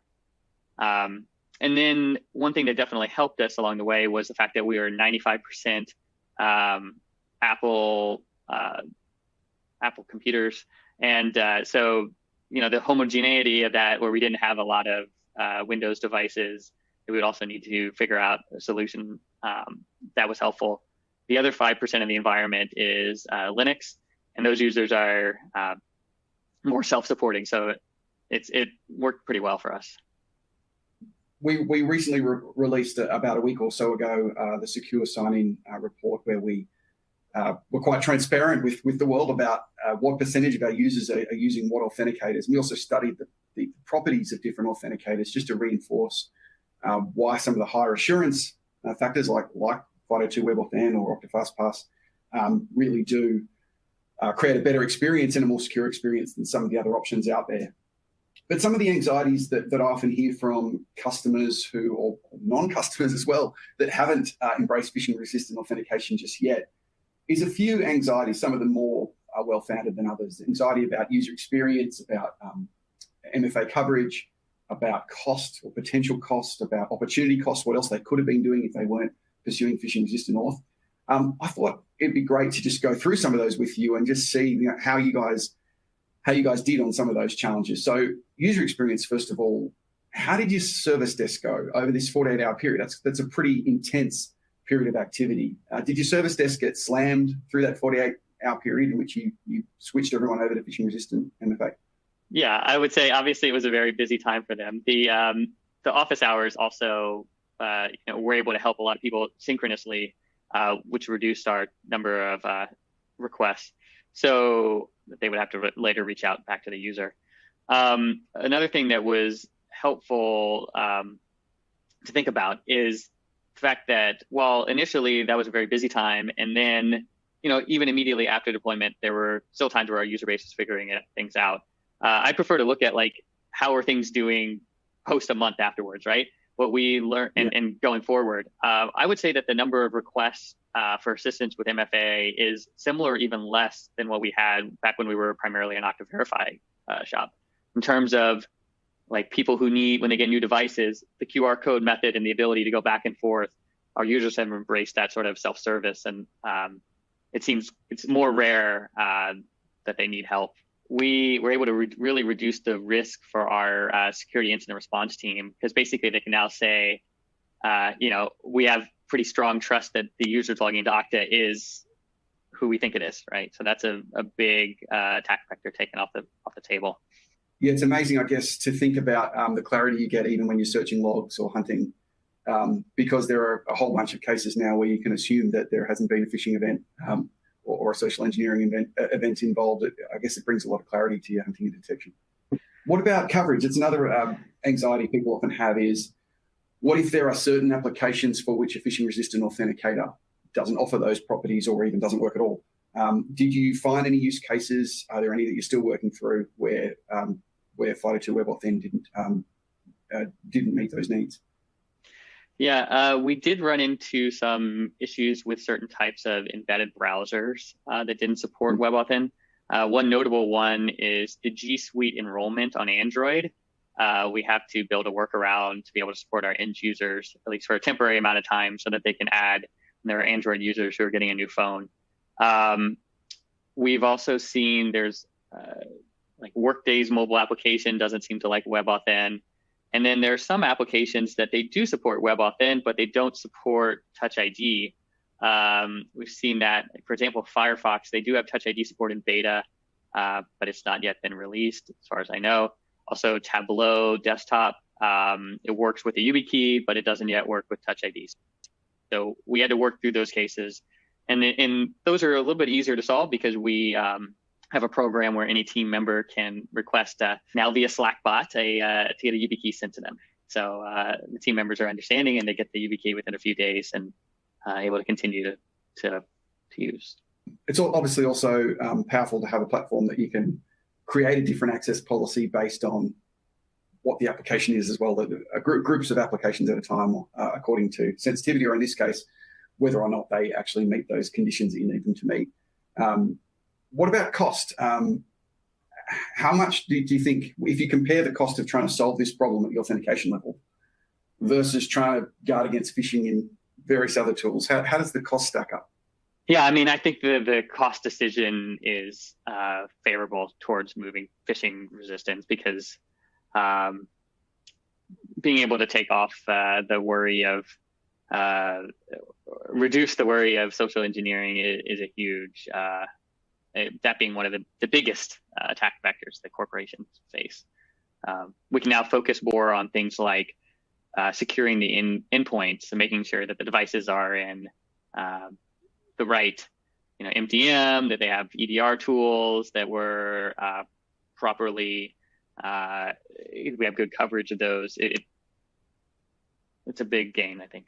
Well, I mean, I guess if we work through all of those kind of potential issues, I kind of come to the conclusion that if you could get it done in 48 hours and resolve everything and have a service desk that is actually having fewer support tickets now than clearly some of them probably are things that people could easily get over. I love this quote from Bob Lord at CISA. I've used it a couple of times in presentations where he says that when it comes to phishing resistant auth, people are often not focused on what they can do, but are fixated on what they cannot do, and so they end up doing nothing. So I see that a little bit out there, and that's why this story is so compelling to me, what GitLab achieved, because of not only what you did, but how quickly you did it and how much, the tooling that you've chosen and your culture plays into it. What is some of the homework that you would recommend our other customers do before they embark on a journey like this? I mean, would you tell them to try and do it in 48 hours for a start? But what else would you recommend they do prior to embarking on a journey to phishing resistance? Well, if you're really ambitious, you can try to do this in 48 hours. Your team will be won't get a lot of sleep, I guess. But some of the basic homework I would say is understand which of your key applications may not support WebAuthn. Additionally, which ones would work with a YubiKey but wouldn't work with built-in Touch ID. And for those, I would definitely have a way to quickly get those users YubiKeys so that they're prepared and can work. Probably the vast majority of your users will be fine with Touch ID. So for example, 75% of our user base is using Touch ID, but we wanted for our administrators, our Okta administrators and other key administrators, for them to use YubiKeys because of the passkey nature where Touch ID can go between devices. This is a great convenience for our user base, but for the administrators, we wanted that higher level of assurance that they have a physical YubiKey because the authentication is tied to that individual device. The other thing to know is be aware of the age of your laptop fleet. We did find that some like Intel Macs from 2018 or before, they didn't support FIDO2, or at least as well as we wanted them to. Those users were already due for a laptop refresh under our 3-year cycle, so we just got them laptops as soon as we could. Awesome, that's great feedback, and certainly some things that we can relate to working for the security team at Okta when we engaged on this project ourselves. Definitely, the advent of passkeys, for example, is something that we've had to come to terms with and try to come to terms with in the product as well to help administrators manage that. And having a quick way, the logistics of having physical security keys available to admins and other privileged users is also a super important consideration. Well, congratulations again, Eric. Your story again, it's so powerful because it makes something that might otherwise seem daunting actually feel quite achievable, even in organizations maybe that don't share your technical acumen or GitLab's culture. I think there's some lessons here that this is definitely something that could be done. Is there any kind of last message that you'd leave for other customers or folks that are looking at investing in cloud identity generally? What are some of the things when you walk away from this experience that you'd like for them to understand? Yeah, so it's definitely a big gain to use a product like Okta that has kind of our single source of truth as our directory, right? So we can quickly look up things like what authenticators people are using, what their permissions are. It was, if it's relates some, like anything, as you learn, as you deploy, you're going to learn things. But overall, I think the project went really smoothly. And we continue to grow our use of Okta within GitLab after the upgrade to OIE, for example.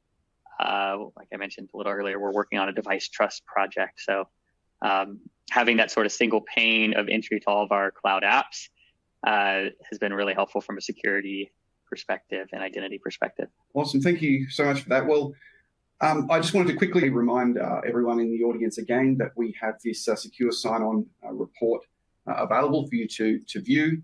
You can kind of compare your own progress against industry leaders like GitLab, and also get some good information there, again, about the qualities of different authenticators so that you can make better choices on your future identity strategy. Thank you so much again, Eric. Yes, absolutely. Thank you so much to Faye for that wonderful introduction, Eric and Brett for that incredible conversation. I love, and I saw a few of you comment, I'm really enjoying this discussion and this conversation. I love when we just get to basically sit around with experts and listen to them talk about what makes them excited, what they're interested in exploring. And this was such a cool insight. I definitely enjoyed that. Cannot wait to learn a little bit more about Okta. And if you're feeling the same way, you can click on the poll up on your screen right now. What additional information would you like to get about the Okta solution? So again, this is your wish list. This is your shopping list. We're just wondering what additional info you would like to get from Okta. So click on that poll right now. I will also suggest, if you haven't already done so, make sure you head on over to the handouts tab, get that data sheet, how to protect your organization from identity-based attacks. This is going to help you understand the steps that you need to be taking in order to keep your organization safe. And obviously that is what we're here to talk about today. That is our most important takeaway. So make sure that you're downloading these handouts as we go through. It'll help you pull back to some of this information after we wrap. I've also had a few people say, wondering about getting the recordings back, because I know there's a lot of information coming at you in these sessions and it's just hard to keep on top of all of it. So please do know that we send you the recording after we wrap up. And so you will get all of this in follow-up and you will be able to watch, rewatch, share. You can do a viewing party with all of your coworkers and you can sit and watch all of the incredible presentations that we're going to see today. That doesn't mean that you should go anywhere right now, because two reasons. One, I have a prize giveaway for you. And two, we have many more awesome things to learn and talk about today. So don't go anywhere just yet. But don't worry if you miss a point, you will get that recording after we wrap. All right, let's get into this prize giveaway. So we have two prizes to give away, a $300 Amazon gift card and then a PlayStation 5 console. Remember that you do need to be here live and present in order to win. Our $300 Amazon gift card is going to Sean Diaz from Nebraska, and our PlayStation 5 console going to Anton May from Illinois, Congratulations to both of you. We will follow up after we wrap. Also, stay tuned for that best question gift card. That's coming in at the end of every session. We're weighing out those best questions, and then we will follow up with you and let you know if you've won that. All right, well, I hope you guys are all ready. Speaking of questions, I hope you've got lots of questions lined up, locked and loaded and ready, because we have another incredible expert in the wings and ready to jump in. The fun is definitely continuing on our MegaCast today because we have the OpSWAT team. Up next, I'm so excited to introduce you all to an incredible expert presenter, Carolee Arnhofer, Director of Product Management at OpSWAT. Carolee, thank you so much for being here with us today. I know you have a ton of great info lined up for us. I am so psyched to learn a little bit more about OpSWAT. So I'm going to step back. I'm going to hand things on over to you. Take it away.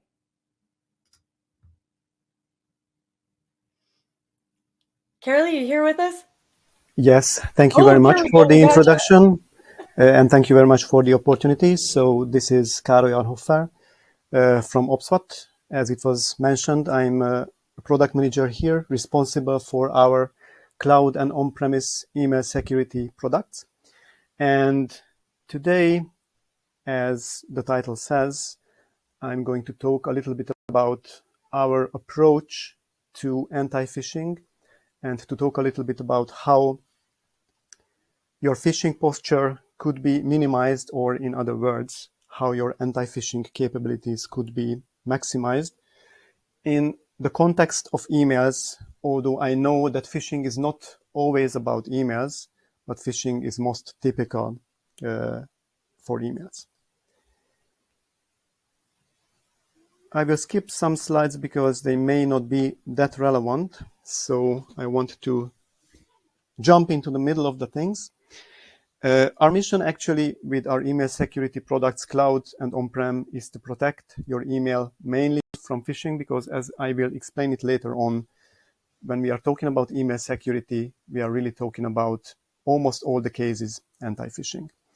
And if you think about anti-phishing measures, in most of the cases, we are thinking about inbound emails, but later on, I would also like to show you some cases when you will understand that phishing is not only about, or not all the cases about inbound emails. Sometimes it's about outbound emails. And if you think about internal threats, you will immediately understand that we also need to think about internal emails.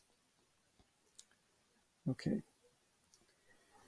Just a few words about OpSWAT. OPSWAT is in the critical infrastructure protection domain of the cybersecurity or information security, let's say, domain.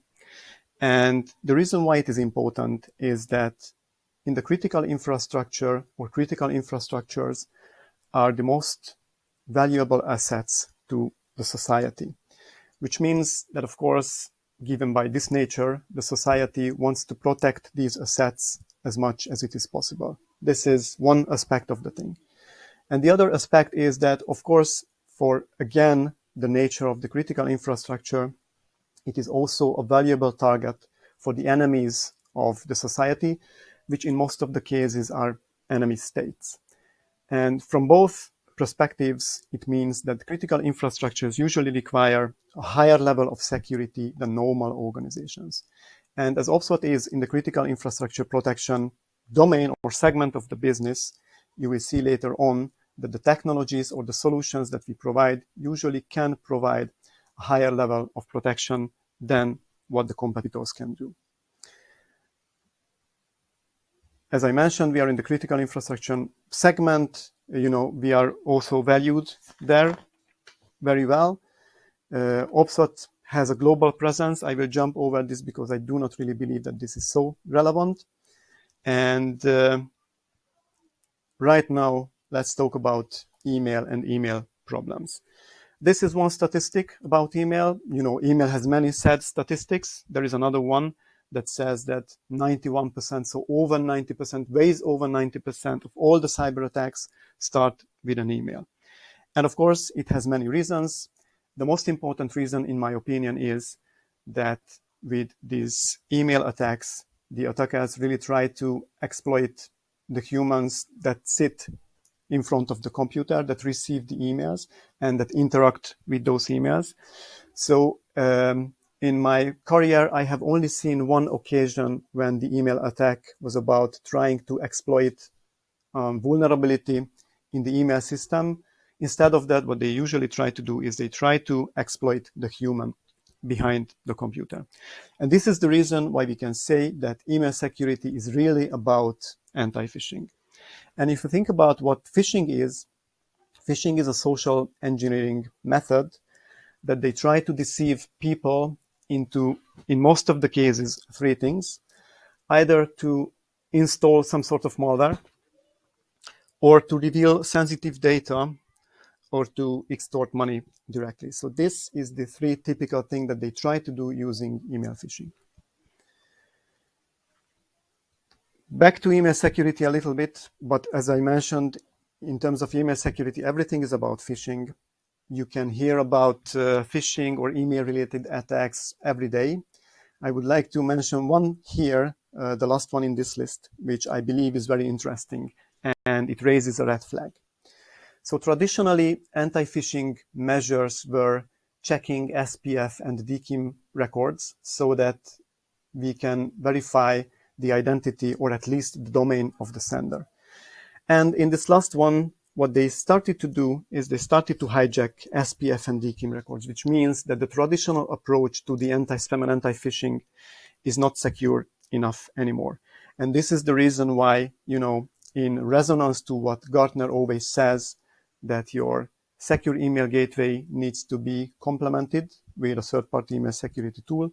It is true, again, for the anti-phishing measures as well, because the traditional anti-phishing measures like SPF and DKIM are not secure anymore. So in a nutshell, the problem with email is that phishing, most importantly, because again, everything that can slip through email, almost every case is about phishing. So phishing can slip through the existing protection. Here we mention Microsoft because among our customers, Microsoft is the most typical secure email gateway, but it is true in general. The email security that we have today is not enough because every organization, every individual have some sort of email security, but still 91% of the cyber attacks start with an email, which means that there are gaps in the control structure or there are controls that fail. And here is what OPSWAT provides. OPSWAT provides compensation for these failed controls or compensation for the missing controls. The challenges of the traditional email security are partially mentioned them, but overall it is the same. So what they have there is not enough, or what they should have there is missing at all. And this is, again, what we do. We are compensating for the failing controls, or we fill the gap of the missing controls.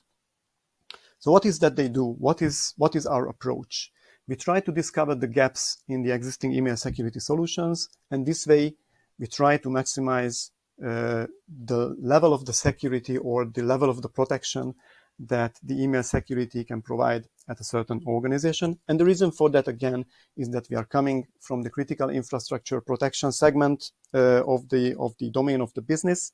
And this way, our solutions usually provide a higher level of security, a higher level of protection than what our competitors usually do.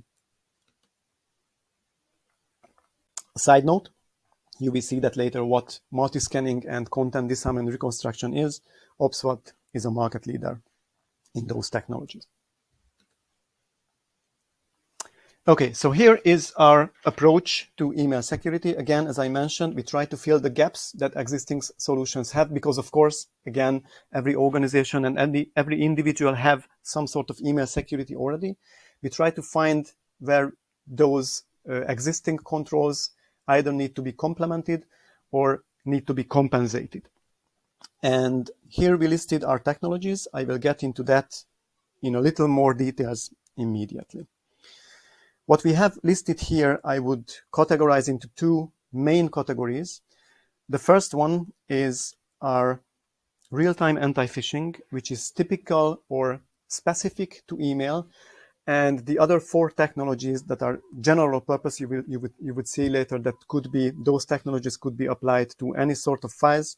This first, the real-time anti-phishing, applies to emails only. Here in this category, there are many technologies that we do that go directly for phishing emails. I would only mention two. The first one are the phishing email filters, which try to go for phishing when the phishing email or the email is received on the first place on the email gateway. So these are the filters. These are machine learning technology or AI-based solutions that try to learn the characteristics of phishing emails from the wide samples. And using those patterns, they will try to identify an email, whether it is phishing or not. They give it a score. And then this way, if we can decide that something is phishing at the time when the email was received, then we can block it. But phishing doesn't work, at least not always, like that. Because what the spammers usually do is that they send out the email campaign that belongs to the phishing, but they don't turn on the phishing site yet, which means that at the time of receiving the email is not really a phishing email because it doesn't do anything that is harmful. When it becomes harmful is 2 hours or 2 days later when the phishing site is activated. And then when your users click on the link and can end up in the phishing site, and the human error is mixed with the malicious nature of the email, then is when the email becomes phishing really. And this is the other control here that works at the time of using the phishing email by your recipients. So this is another end of the phishing chain when we also try to block the email, or at least the spammers to be able to do harm to your organization. Two aspects, again, typical to email, many other technologies here. Just wanted to mention something that is interesting. And what is important here is that the technologies that we use here have the highest phishing accuracy and the lowest false positive rates as well. We also use different sources to be able to tell whether a phishing link or a phishing site is really something that belongs to something that does phishing activity or something that is benign. So one bunch of technologies, again, that is directly for email. The other technologies, as I mentioned, are generic purpose, and the first one is a multi-scanning technology. This is, again, not something that is unique, because you will see it later that other vendors also have multi-scanning. Multi-scanning means that we scan emails with multiple AV engines, because, as I mentioned in the beginning, phishing is about trying to trick your users or deceiving your users to installing malware. So that is the reason why anti-phishing requires anti-malware as well, because sometimes what the attackers want to do is to deceive your users to install malware. The reason why multi-scanning makes sense is a statistical truth which says that the more AV engines you use, the better your malware accuracy is. No other vendor on the email security market can provide you with so many AV engines as OPSWAT. And this is, again, why we complement or compensate for failing controls. Microsoft, you will see it later, have 3 AV engines, but you will also see it later that that is not enough. Another technology that we have here that is usually missing at other vendors is our CDR technology. It was mentioned that OPSWAT is market leader in CDR. We have the most supported file types, and we provide the best usability after the CDR. CDR is something very simple. It doesn't do detection, it does prevention. What it does, it simply enforces a file structure policy on files. And if a file doesn't comply to that policy, for example, a PDF file includes a JavaScript, then the JavaScript gets removed from the file, and a readable, otherwise usable file gets delivered to the end users without the potentially malicious contents. And one important note here again is that here we are talking about documents that are usually benign as they are, but they need to mix with the human error so that the malicious effect can materialize. The next technology that we have here, to some extent complementary, is our sandbox technology to be able to detect unknown malware.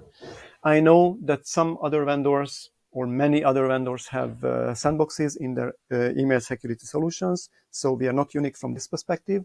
The perspective where we are unique is that our sandbox can be inline or can be so-called real-time, which means that our sandbox is fast enough to be put in line into the email processing chain so that the sandbox can be executed before the actual email gets delivered. And the last technology that I need to mention here, which may be a little bit surprising to you, is our data leak prevention, let's say, technology here again. What it can do is that it can detect sensitive data in emails that are sent out from the organization. If you think about potential phishing attacks that try to go for sensitive data, as I mentioned it in the beginning, that sometimes it's about sensitive data that is sent out from the organization. This is the reason why the DLP has a role here, because this way we can detect the sensitive data that is leaked out from the organization as part of the phishing attack.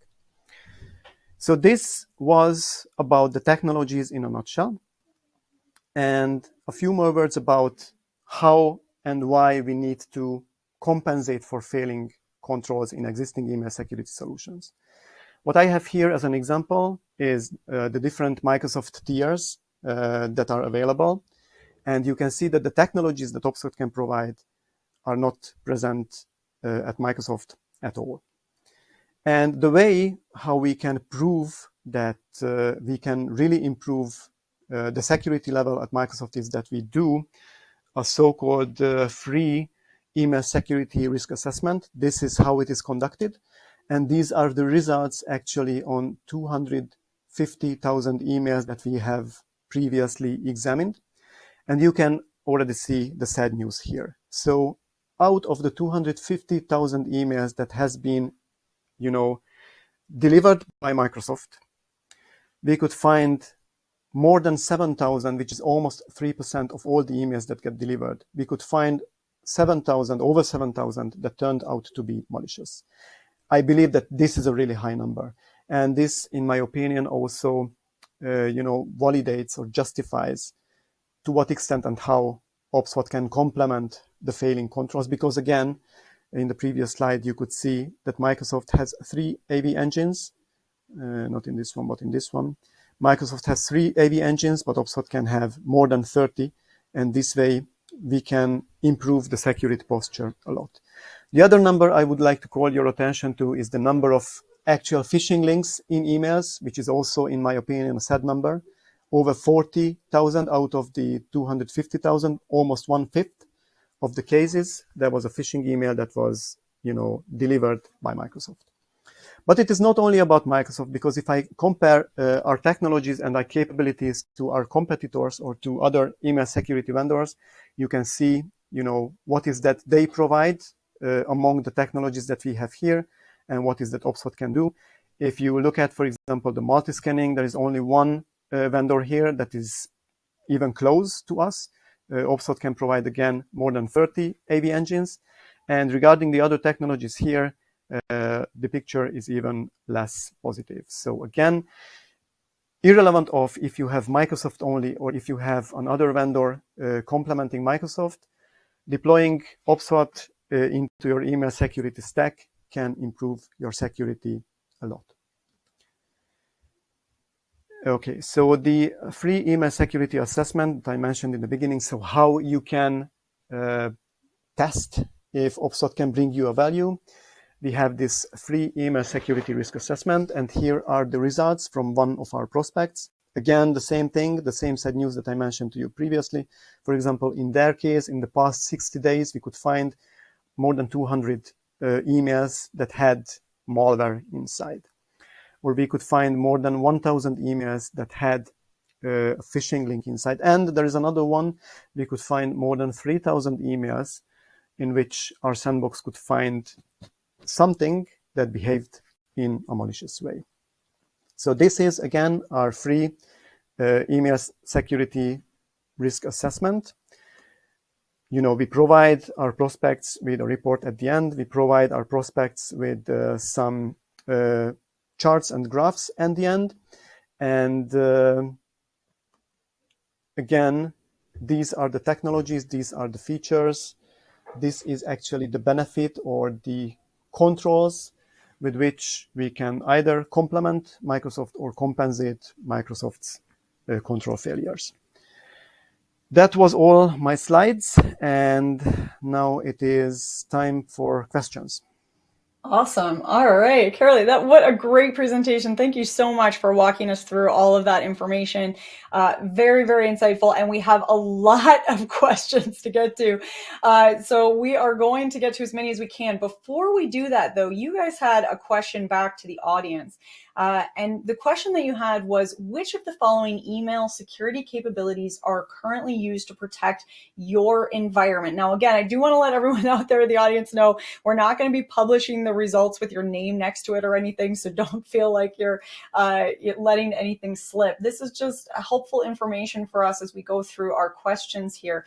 Carolee, did you have anything else, any context you want to add to this question for the audience? Well, maybe the only thing that I wanted to mention that I know that at least in certain tiers, Microsoft also has something that is very similar to our real-time sandbox offering. What I wanted to emphasize here is that still, as far as I know, Microsoft's processing time is much longer than ours. Our sandbox, given by its, let's say, unique technology, its emulation-based technology, can do its job in less than 30 seconds compared to the usual long minutes or even tens of minutes that traditional sandboxes can do. Awesome. Now we're seeing the results come in, and it's looking like the number one is data loss prevention to check email messages and attachments for sensitive information, closely followed. Oh, actually, that just jumped to a tie. Following URLs to scan as well as real-time sandboxing are fairly evenly tied. It's really actually quite close with content disarm being sort of down at the lowest. Is that what you expected to see? Does that kind of match up with what you would have thought? Well, actually, it is much better than what I expected. So I'm quite happy seeing these numbers here. Excellent. Well, good. That's what we want. When we can make the experts happy, folks, that's how we know we're doing well. And now one more question for all of you up on the screen here. So what we're wondering is, what is the additional information that you would want to get from OBSWAT? And again, this is that wish list. This is making your life a little bit easy. Click on that easy button just by selecting the items that you would like. So are you more interested in kind of case studies? Do you want to set up a personal demo? Whatever it is, you click on that poll there. You do your shopping for future you.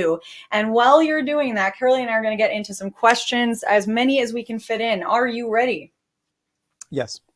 Amazing. Okay. I want to start with this one here because we got a few questions just about the variety of sort of attack vectors, I guess, that would be coming in here. So, you've got all of the different things that you need to be considering to protect in terms of texting and emails. And, it's not one simple line of defense, right? So a question here that I think kind of sums this up. We've seen coordinated social engineering campaigns lately that are both emails as well as text going to people's phones. Is there anything that you would be able to address with that sort of multi-vector, multi-pronged approach there? Definitely yes, but here, as I mentioned in the beginning, these products that I was talking about are focusing on email, but of course it is true that usually the attacks happen on multiple channels. I think that fortunately what we can have here is, even if there was a pretext using SMS and the actual attack wants to happen later on through the email, then we can block that irrelevant of if there was a pretext or not, because we are focusing on the malicious content inside the email, if, of course, the malicious act is delivered using the email. And in most of the cases it is, because if the attackers try to attack the organization, then they cannot really access the organization through the phone. They need to have the access to the IT environment in a way so that they can implant their backdoors or foothold or whatever. And this is usually when the email comes into the picture. And again, even if there were other channels in the attack chain, so that the attackers can have access to the IT systems, they usually do something with the email, and then we can block the attack.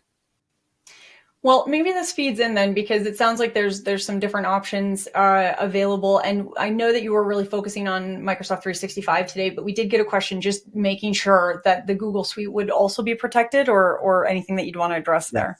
Yes, it can also be. Yes. Okay. So Microsoft, that's our main focus because most of our customers are there, but Google Workspace is also in the scope, and on-prem is also in the scope. I mentioned it in the beginning that we have a cloud email security, and we have an on-prem email gateway security as well.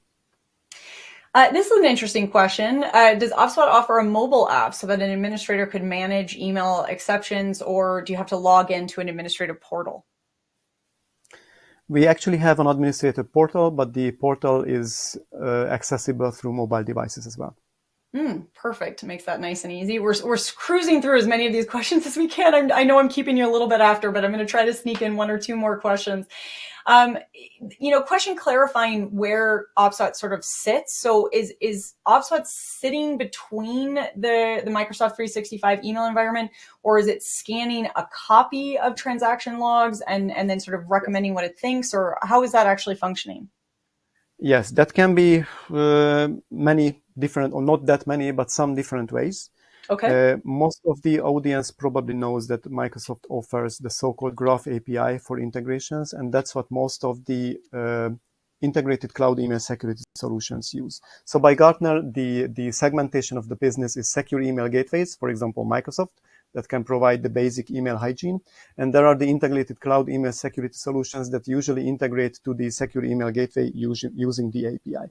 In this case, we are behind Microsoft actually. So in this case, what happens is Microsoft delivers the email first and then notifies us using the API that there has been an email delivered. And that is the time when we can start scanning the email. So of course you can understand that there is a window here until when the recipient can access the potentially malicious email. But this is only one potential way of integrating to Microsoft, because there are also other technologies that we can do. So the other typical way to do the integration, and I believe that this is more typical, at least in the critical infrastructure, that they do an inline integration to OPSWAT. So OPSWAT is in the email processing line, which means that Microsoft receives the email first, and then we configure connectors and transport rules in the online exchange, which means that before the email gets delivered to the recipient, Microsoft forwards the emails to us. We process them. Of course, we block whatever needs to be blocked,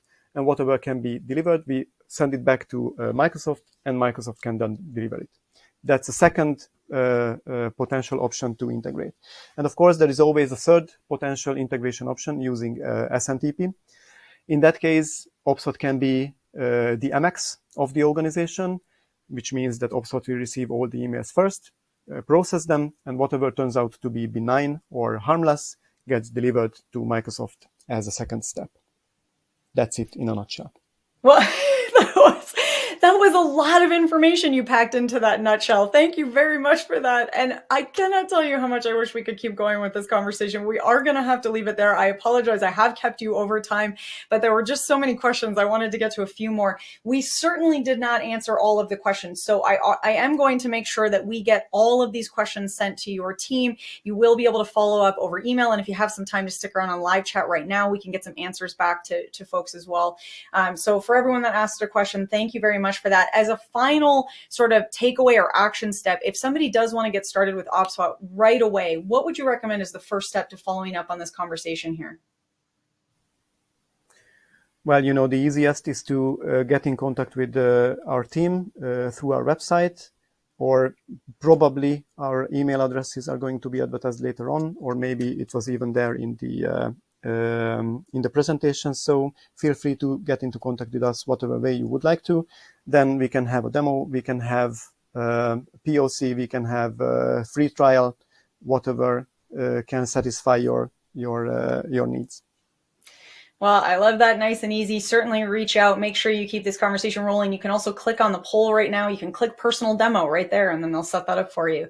Thank you again so much for being here with us, Carolee. This has been such a great conversation, and I really appreciate you taking the time to come and tell us a little more about OPSWAT today.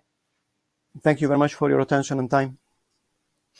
All right, and to everyone out there who's clicking on that poll, keep that coming. If you haven't already done so, make sure you go over to the handouts tab.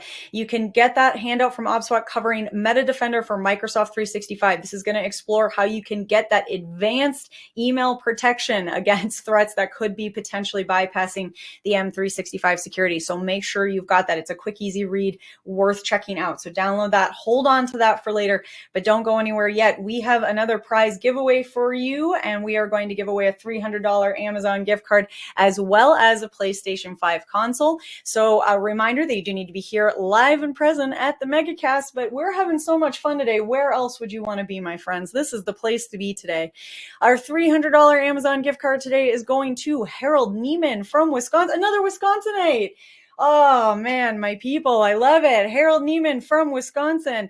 And then we have a PlayStation 5 going to Travis Rauschek from Illinois. Yes, Midwest strong. Very, very excited about this. All right, so Travis Rauschek from Illinois, you won a PlayStation 5 console. Again, that $50 best question gift card is coming at you from each session. We're looking at all the questions asked, and then we will follow up with whoever wins. I see a question here from Douglas. This is a really good question. How do we prove that we're live here? You do not have to say that you're live here for us to see that you're live. We can see that in the console, although you should be using that questions window to say hi and hello. We do love that. So please keep saying hi and hello, but we can see you in the console. So no worries there. The records are kept. Even if you're not asking a question, we do know that you are here live and present. The awesome bit, that's up to you. As I always say, live, present, and awesome. So if you want to be extra awesome, get those questions in. And then again, you're entered to win that $50 Amazon gift card as well. All right, so more prizes coming at you. Oh, now I'm getting all the hi, I'm live comments from you all. I love it. Good. Thank you all for being here and alive. I appreciate that. Your liveliness is much appreciated, Eric, Travis, and Ashwara, and Stephen. Very nice. Okay, well, we are going to keep things moving because speaking of enthusiasm, my friends, I have to tell you, good news, bad news time. Are you ready? Bad news, we are here at the very last session of our day.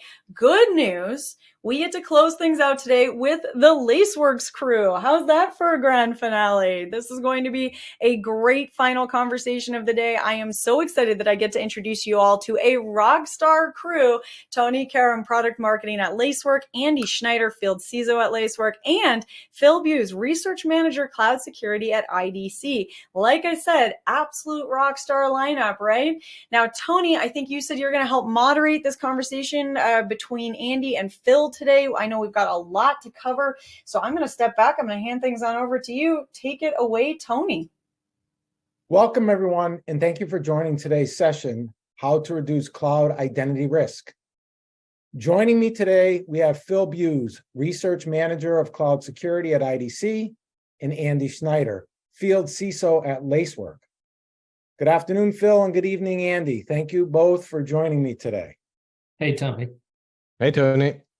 While none of us want to relive COVID or the pandemic, it provided a reminder that good personal hygiene, like washing our hands and not sneezing all over other people, are important best practices for keeping us healthy and preventing bad things from happening. Similarly, with building and operating cloud applications, there are a basic set of security and compliance hygiene practices that companies need to implement to dramatically reduce the risk of bad things from happening.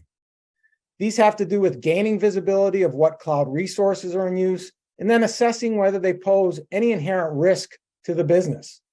The good news is there are a growing number of tools available for checking security and compliance posture. Vulnerability management is certainly not a new concept, but one that is made more difficult when talking about continuously scanning containers and images for known vulnerabilities.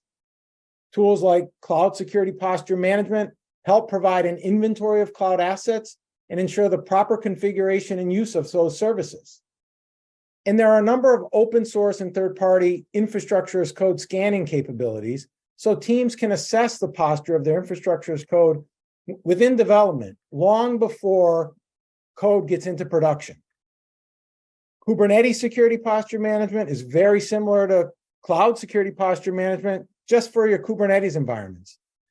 And data security posture management aligns with data discovery, things like data classification, and knowing where sensitive data lives and its relative risk. Guys, I'd love to get your thoughts on the topic of cloud security posture. Phil, let's start with you. Thanks, Tony. And it's great to be with you. And it's such a great topic, and those are great points. And for me, it all starts with digital transformation.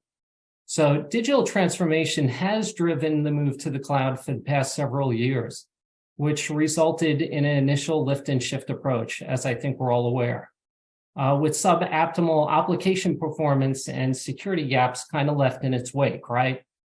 So now we're in this digital business era where revenue is generated by digital products, services, and experiences. There is a focus on clear and measurable business outcomes. So partly as a result of digital transformation, we now have the complexity of multi-cloud, right? We have the complexity of hybrid cloud, and we have the complexity of cloud-native applications that dramatically increases the attack surface, which needs protection. I like to think about it this way. It's about visibility, it's about insights, and it's about action. To have the visibility into an organization's cloud assets, how many, where are they? And this visibility must extend into identities and entitlements, as identity is the new security perimeter. IDC research has shown that compromised credentials through phishing is the leading cause for breaches. Next, insights into cloud asset relationships, and of course, ephemeral workloads and serverless functions that are often added without the knowledge of security teams. And then actions, which normally require multiple lines of business being involved, sometimes leading to organizational friction. Now, you may also be wondering about cloud security overspend, a hot topic for sure. And while security spending is the least affected among IT spending, according to IDC research, and is increasing for most organizations, there is a 24-hour news cycle reminding us of high-profile breaches and supply chain attacks. So when organizations are asked to describe their stance on security in the public cloud compared to security that can be delivered on-premise, the majority believe that public cloud is more secure, and that's for good reason. All of the benefits we're familiar with by now, including infrastructure cost savings, faster application deployment, scalability, and access to 24/7 trained and certified security practitioners. But then organizations began questioning their own security posture readiness. And this gets back to the security posture comments that you made at the beginning. It's been a long-held belief that the less mature organizations or digital laggards whose compliance standards may slow the adoption of new technologies were more at risk and susceptible to attacks. So we put this to the test. In IDC's December 2022 US Cloud Security Survey across major industry verticals, which focused on mature organizations, and let me stress that again, mature, 30% of respondents rated their organization's security posture as planning phase or low. An additional 28% cited only moderate protection.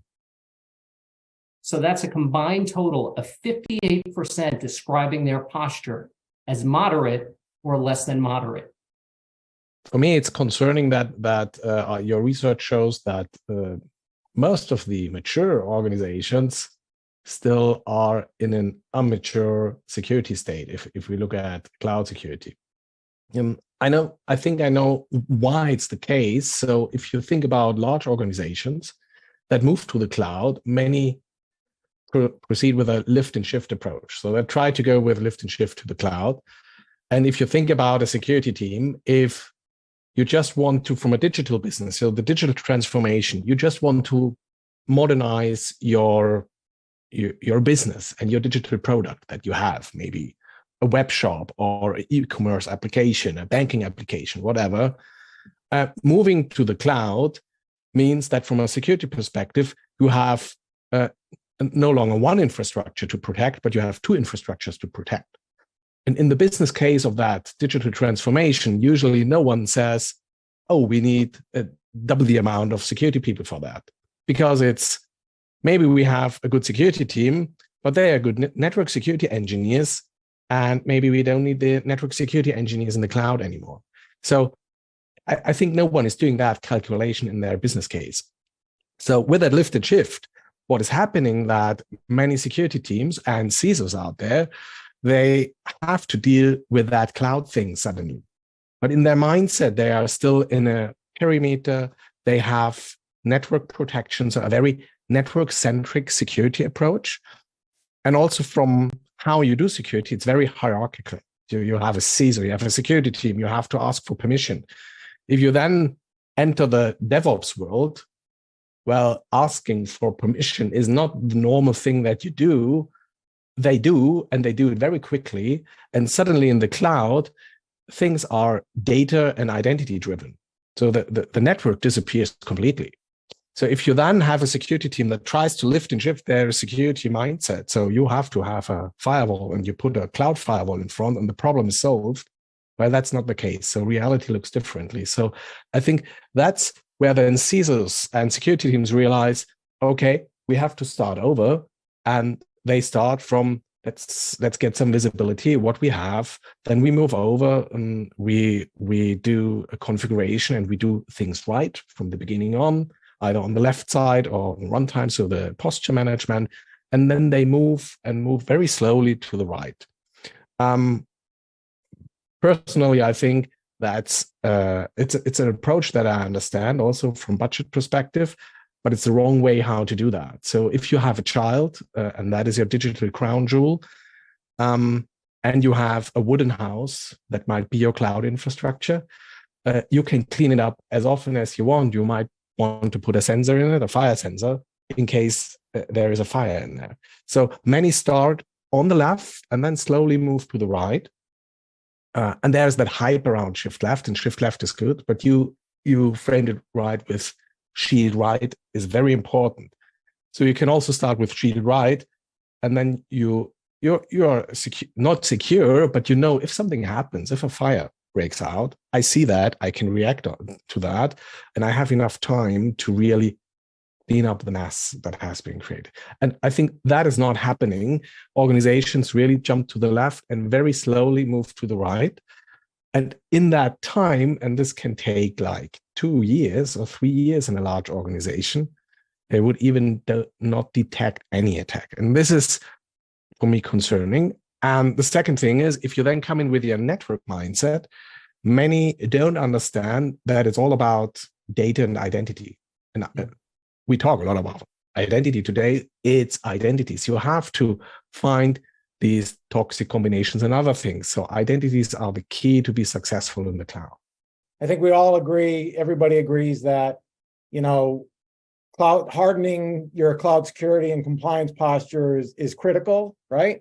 Part and parcel of that, it's how are you configuring identities, whether those are human identities or machine identities across your cloud. So let's talk a little bit about what challenges organizations are faced with in managing, in trying to control identity risk specifically. I heard you both talk about the fact that I think identities become the new security perimeter in cloud, right? Because all the traditional sort of perimeter defenses have been sort of stripped away in cloud. They don't exist anymore. But managing identities and access has always been a challenge, even on-prem, and it's just become exponentially more difficult in cloud. And a couple of reasons I hear for that is the sheer number of permissions. So trying to understand who can access what, when, why, and how, right? In cloud, just with the 3 large hyperscale providers out there, I heard the statistic, there's probably somewhere like north of 40,000 permissions, right, that they offer.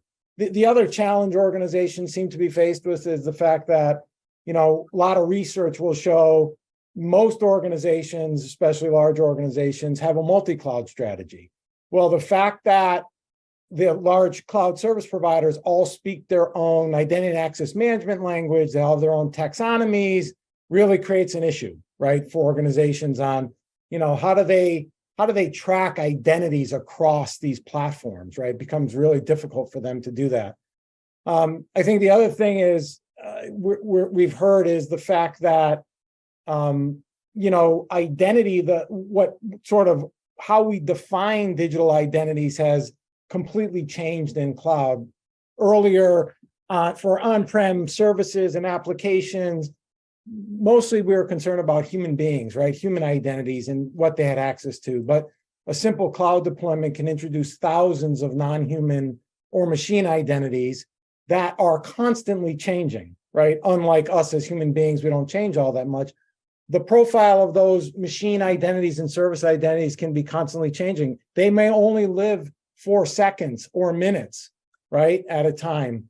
And then finally, I think, just the nature of cloud development in DevOps and the automation and the autonomy that developers are given these days from a self-service perspective really puts security folks on their heels a bit, because trying to understand what permissions developers may or may not need, and then likely developers and the like trying to understand how to assign permissions or entitlements to resources or services in the cloud can be really challenging on the front side. So, typically I hear a lot about organizations just overly privileging, right, or creating over permissions for users.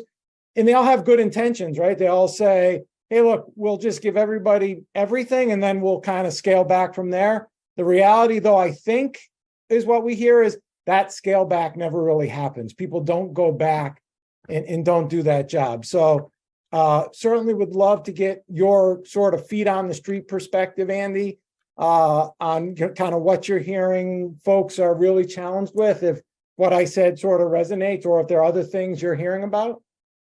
Yeah, absolutely. So there are like these 2 types of, you could say, customers. You have startups that raise money They build an MVP to show the investors this is like the new product. And everyone knows that you should, if you have a successful working MVP, you should throw it away and rebuild it correctly. And this means not running it with highest privileges. This is never happening, because then if they raise money, they have to rush forward. Then they have to go to market and other problems. So they are overprivileged. The same happens for the ones moving to the cloud, because no one said, okay, now you got this thing running. You have all the time in the world to rebuild it and make it correct. So this is just not happening. Now, the real concern with development teams is that they are willing to remove privileges, but they fear that it breaks the application. And no one wants to break the application. So you have a lot of, from a security perspective, you have no chance, because if you say, we will do a project that is actually not providing any revenue directly, but we will slow down that, and most probably our digital product will break and we will lose revenue. No one would do that. So everyone hates the topic. It has been the same in the past. These were humans, but now it's really like your whole product won't work anymore. So the real struggle is finding out which privileges can I remove and nothing will happen. They want to have the proof.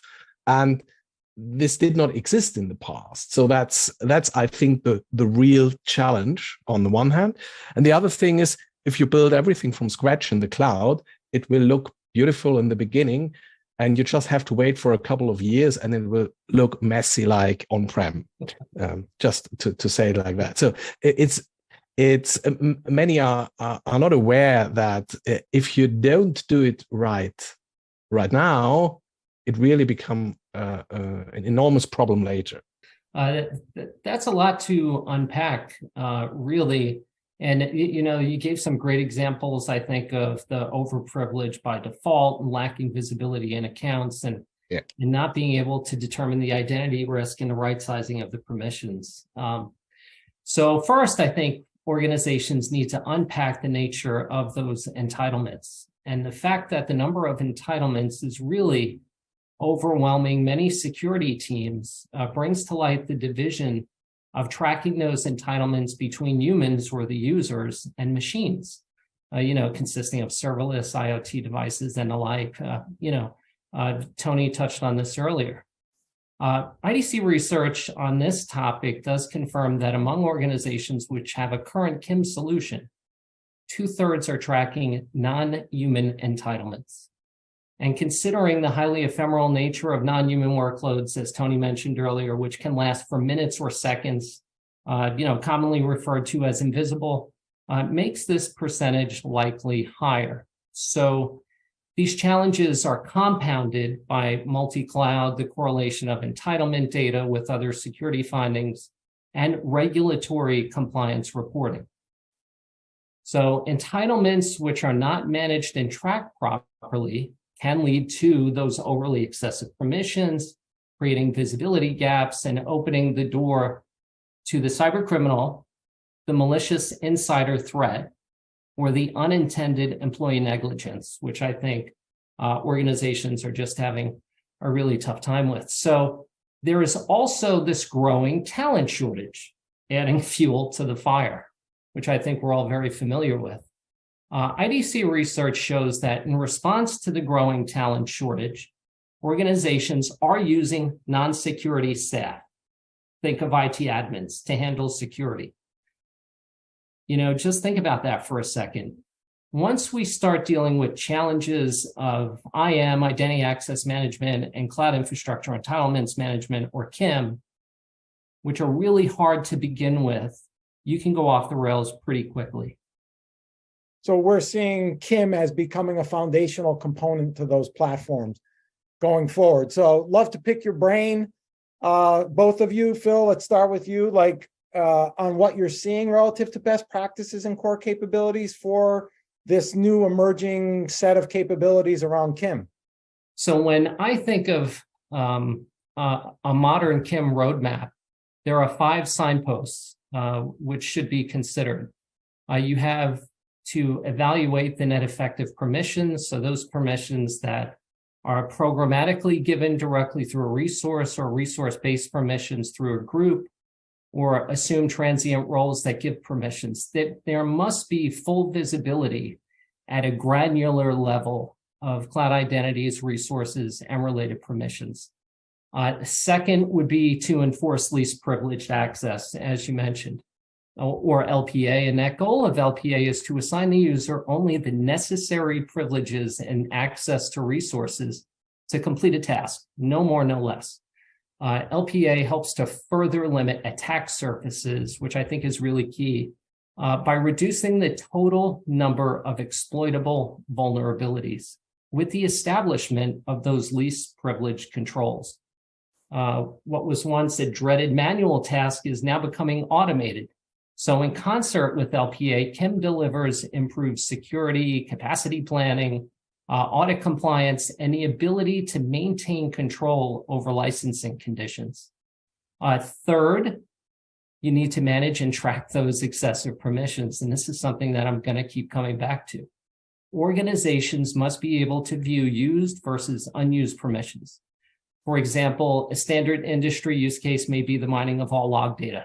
You need to review all used, unused permissions, assess the observability of usage, and right-size the permissions accordingly. This can have a tremendous impact not only on the compliance with security and privacy regulatory requirements, but also in your go-to-market strategy by not blocking that crucial access for developers. And as developers gain confidence that their workflow will not be interrupted by security mandates, the trust and confidence will grow, reducing that security developer team friction that we talked about earlier. And it opens the door to shifting security left and shielding right. So we have protection throughout the entire software development lifecycle. And fourth, you need to prioritize proactively. I think in order to cut through the noise of false alerts and focus on the most severe threats, modern KIM solutions must map identities to an attack path based on severity. The worst projects in my life as a CISO were identity projects where we did a cleanup. The cleanup meant you had a list, like a sheet of hundreds of accounts that had maybe high privileges, and you had to go to the people and say, we want to remove that. So these projects took like sometimes years, but they were highly effective. But it took years. You had to fight all the time, and you only created enemies. So you couldn't have lunch with them anymore for a couple of months until they calmed down, that you removed their admin privileges or whatever. So this has been the past. But these were just a few hundreds of accounts or thousands of accounts. If you now look at the cloud, it's tens of thousands of accounts because everything is an identity. So this becomes even more difficult. And I remember in my last company, the typical incidents were like, oh, there has been a leaked API key somewhere. So now what? What is the impact of that? So if you think about what you described, the attack path, what is the impact of that? API key. Who had access to that, and what happens with the API key afterwards? Which data are affected? Which business units are affected?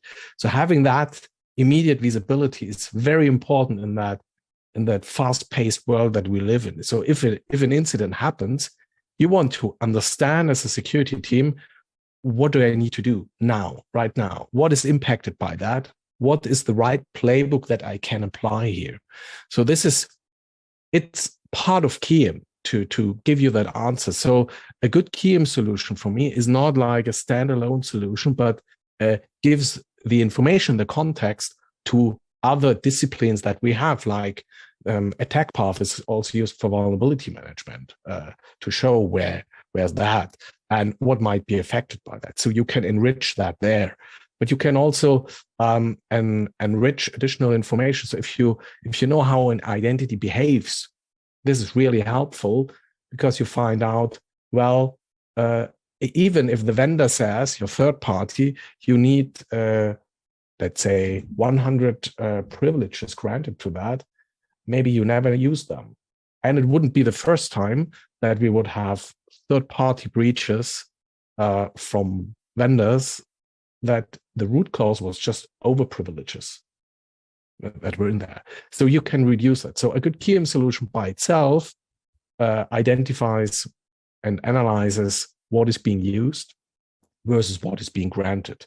But the magic is if you then enrich the other parts, because it's so complex, like I explained, so the security teams are mostly overwhelmed with cloud security because it's an on-top discipline for them that they have to take care of.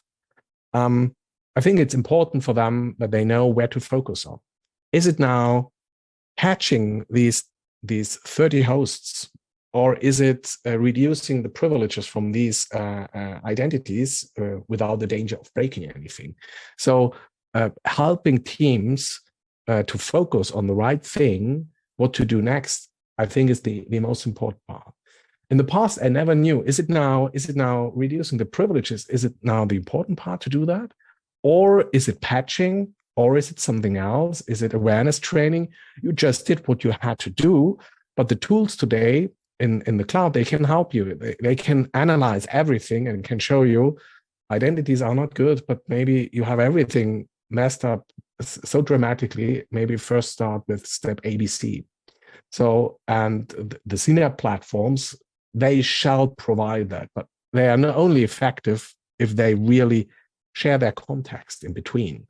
So if we look, for example, at compromised identity or compromised credentials, you want to understand the full impact of that and the full picture. And that is not just limited to the identity. It's also what's happening around that. Were there some misconfigurations? How does the attack path look like? What might be impacted? Are other alerts generated, for example, from agents that do workload protection?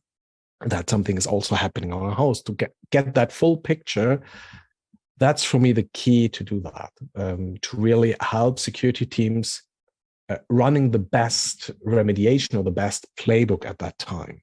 Otherwise, people spend a lot of time with analyzing what might have happened. So I've seen very often these alerts coming in, and then you call a external security company that is running a forensic investigation. And then after maybe 1 week, you know what to do. And that's too late. You have to do things much quicker today. But if I would now start in the cloud, for me, it's really looking, and that's what I see with customers also, they really start with the most riskiest accounts, for example, or identities that are in their environment. So they can really say, these are really the most riskiest ones. There might be toxic combinations, even if you think this is not an admin user. With all the roles that are attached to that, it might have admin privileges or the highest privileges in the organization. So finding these and giving back the focus is the key. And that's what I see with customers. If they start with KIEM, that's what they like. They see in one view where to start and what they have to focus on right now. That's where the tools really can help, especially if you combine it with the surrounding disciplines like CSPM, KSPM. It really helps you to focus.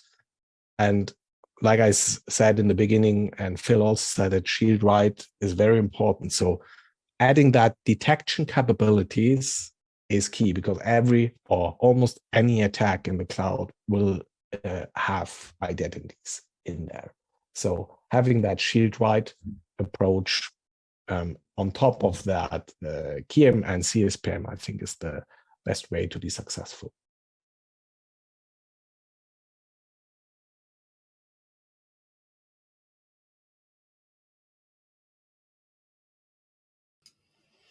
All right. Well, that is definitely a great way to bring this MegaCast to a close. What an interesting conversation.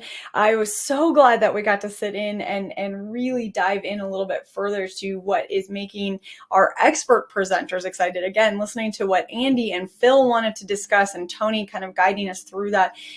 To me, those are the really fun types of presentations that we get to explore together today, where it's a little bit more conversation based. It's a little bit more, information and content that our presenters are looking forward to sharing with you. And sometimes I think we get lost in some of these informational sessions, right? And hopefully this doesn't happen to you when you come to a MegaCast, but sometimes it's about trying to get a point across rather than trying to get excited. And there's so much to get interested in phishing, right? There's so much that we can discuss and explore with these topics that is applicable to all of us, regardless of our industry, regardless of our role. And I think that's what really pulls people in. That's what really makes these a little bit more fun to explore. Now, I'm saying fun and exciting and happy a lot. I do understand that we're talking about some very serious, high-risk situations, but we've got to have the fun where we can, right? Otherwise, it just gets too scary. It gets to be too much. So we got to smile when we can, my friends. That's what we're going for. And all of you have done a great job of bringing the smiles with you today. We have had some really cool conversations in the chat, and I want to thank everyone for really bringing the energy and the engagement and participating in the conversation in such an interesting way. Whether it was about cats versus dogs or it was about fishing, you've certainly brought the energy with you, and gold stars to everyone today. I do want to point out that I have the poll question up on the screen here. Again, this is that shopping list. What additional information would you like to get from Lacework?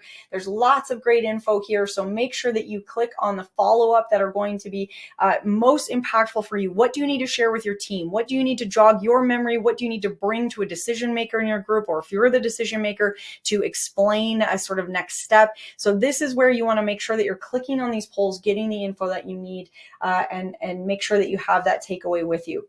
I also will recommend that if you haven't already done so, head over to the handouts tab. Make sure you click on that link over to the Lacework site. You can open that tab, save that for after we wrap, because you're going to want to spend some time exploring their site. Lots of great resources, information. You can book a demo, whatever you need as a follow-up, right there for you in that Laceworks link in our handouts tab. So make sure you've got that.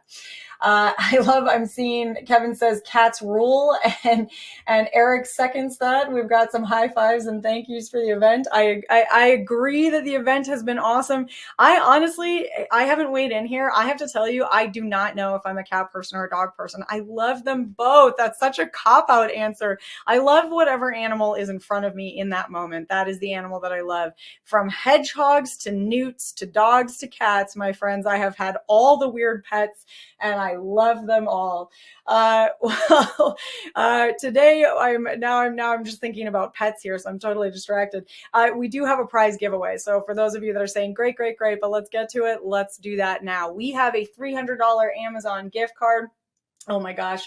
I'm sorry. Lee just said this wasn't a MegaCast. It was a MegaCats. Yes, a MegaCats. Amazing. That was fantastic. And to answer your question, Rod, yes, I have had snakes and I do love snakes. They are great pets. All right. So anyways, getting back to our prizes here, we have a $300 Amazon gift card, and we also have a PlayStation 5 console. I actually have 2 more of those to give away. If you were counting along at home, I have 2 more PlayStation consoles to give away. This is going to go to some live lucky present individuals, and they are, let's see. Ooh, I saw a request for the West Coast. We have a West Coast winner here. A $300 Amazon gift card going to Joe Hayek from California, the great state of California. Congratulations to you, Joe. A PlayStation 5 going to Armin Sarkisian. Armin Sarkisian. You know what, Armin? However you pronounce it, you have won, of California. So Armin Sarkisian of California, you've won a PlayStation 5.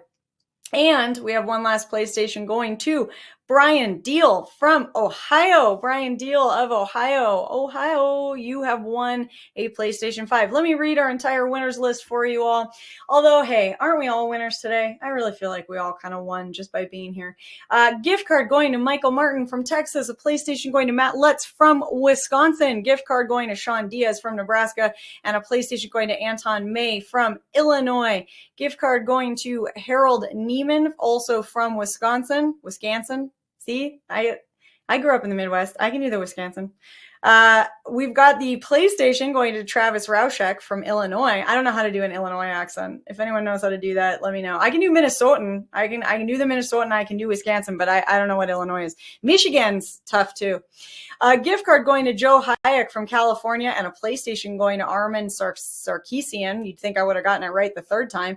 And then a PlayStation going to Brian Deal. That was our whole winners list. Congratulations to all of them. And again, stay tuned for that $50 best question gift card. Because that is coming at you. We will be looking at all the questions asked, and we will follow up with our winners after we. New York. No, that was terrible, Peter. I got to work on that. New York. Peter wants a New Yorker accent. New Yorker. Am I getting there? All right, Peter, you can coach me on that. I'll work on that. I can do Boston a little bit of Boston. All right. Anyways, we got lots of work to do on our accents here. We'll keep going with that. So you'll just have to come back and join us again on another MegaCast and EcoCast sometime soon, because there's more to learn and more accents to be had, more discussions about our favorite pets, and of course, so much more to dig into when we're talking about preventing phishing. What a cool conversation this was today. Now, if you are sitting on the MegaCast today and you are thinking that you would like to come and be a part of this conversation, you have something you'd like to present, obviously we have a good time here. That's what we're here for. And we also get through a lot of cool information. So shoot us a message at connect@actualtechmedia.com and we will get that conversation rolling. All right. Well, folks, I hate to say this because this has been such a fun day. I have had so much fun talking to all of you. I have learned a ton. I feel like my brain is completely lit up, and we are going to have to leave it there. So with that, on behalf of the Actual Tech Media team, I want to once again thank our incredible speakers here with us today from Zscaler, from Okta, from OpSWAT, and from Lacework. What a crew we had. So much information, so many good things to dig into. And I really feel, as we said at the top, phishing is just such a layered and complex conversation because it crosses over so many places in our lives. And I think for all of us, it can also be a little bit emotional. There's an emotional side to this. Nobody likes feeling tricked. Nobody likes feeling unsafe when they're opening their emails. It's not a fun thing that we're dealing with. And I know that we try to make the conversation as fun as we possibly can, but certainly the topic is quite dramatic and quite important. And so I really appreciate all of you coming and spending some time with us today, exploring some of the solutions and opportunities to potentially, hopefully, avoid, sidestep, prevent, and really manage this growing attack vector that we have in our world today, because as we heard, this trend is not going. If anything, it's evolving and expanding. So, all right, well, with that, and now that's a negative note to leave on. Let's leave it on a positive note. We got to see a bunch of cats in a situation room and a bunch of dogs dealing with strategic approaches, and that is our positive note. That is what we're taking. And hey, that's a great example of AI really coming through for us, as I think was a major trend we heard today. There's a lot of opportunities with AI, not just in art creation, but in helping us combat this growing trend and threat. All right, so there's your positive takeaway for everyone out there. We're going to leave it at that. I hope that you will all come and join us again soon. If you haven't been in the events calendar for Actual Tech Media recently, please do go over and check that out. We have a really cool EcoCast coming up on the 12th about the pivotal role of storage in your AI aspirations. Now, I know storage doesn't spark for everyone, but you know what? If you don't have that data, you can't do the cool things with the AI. So get the storage, get the data, get the AI, follow that. Make sure you come back and join us for that EcoCast. There's a couple other really cool things coming up. I mean, there's lots of cool things coming up, but you know, passwordless security is an EcoCast on the 13th that I'm really excited to dig into, because that is something that comes up a lot. Are we headed towards a passwordless? Is that even possible? So please do make sure that you've signed up for those events and come back and join us. Well, that is all we have for you all today. I hope you've had a lot of fun with us. I hope you've learned some really cool stuff, and I hope that we will get to see you all again soon. And until we do, have an absolutely beautiful end to your day.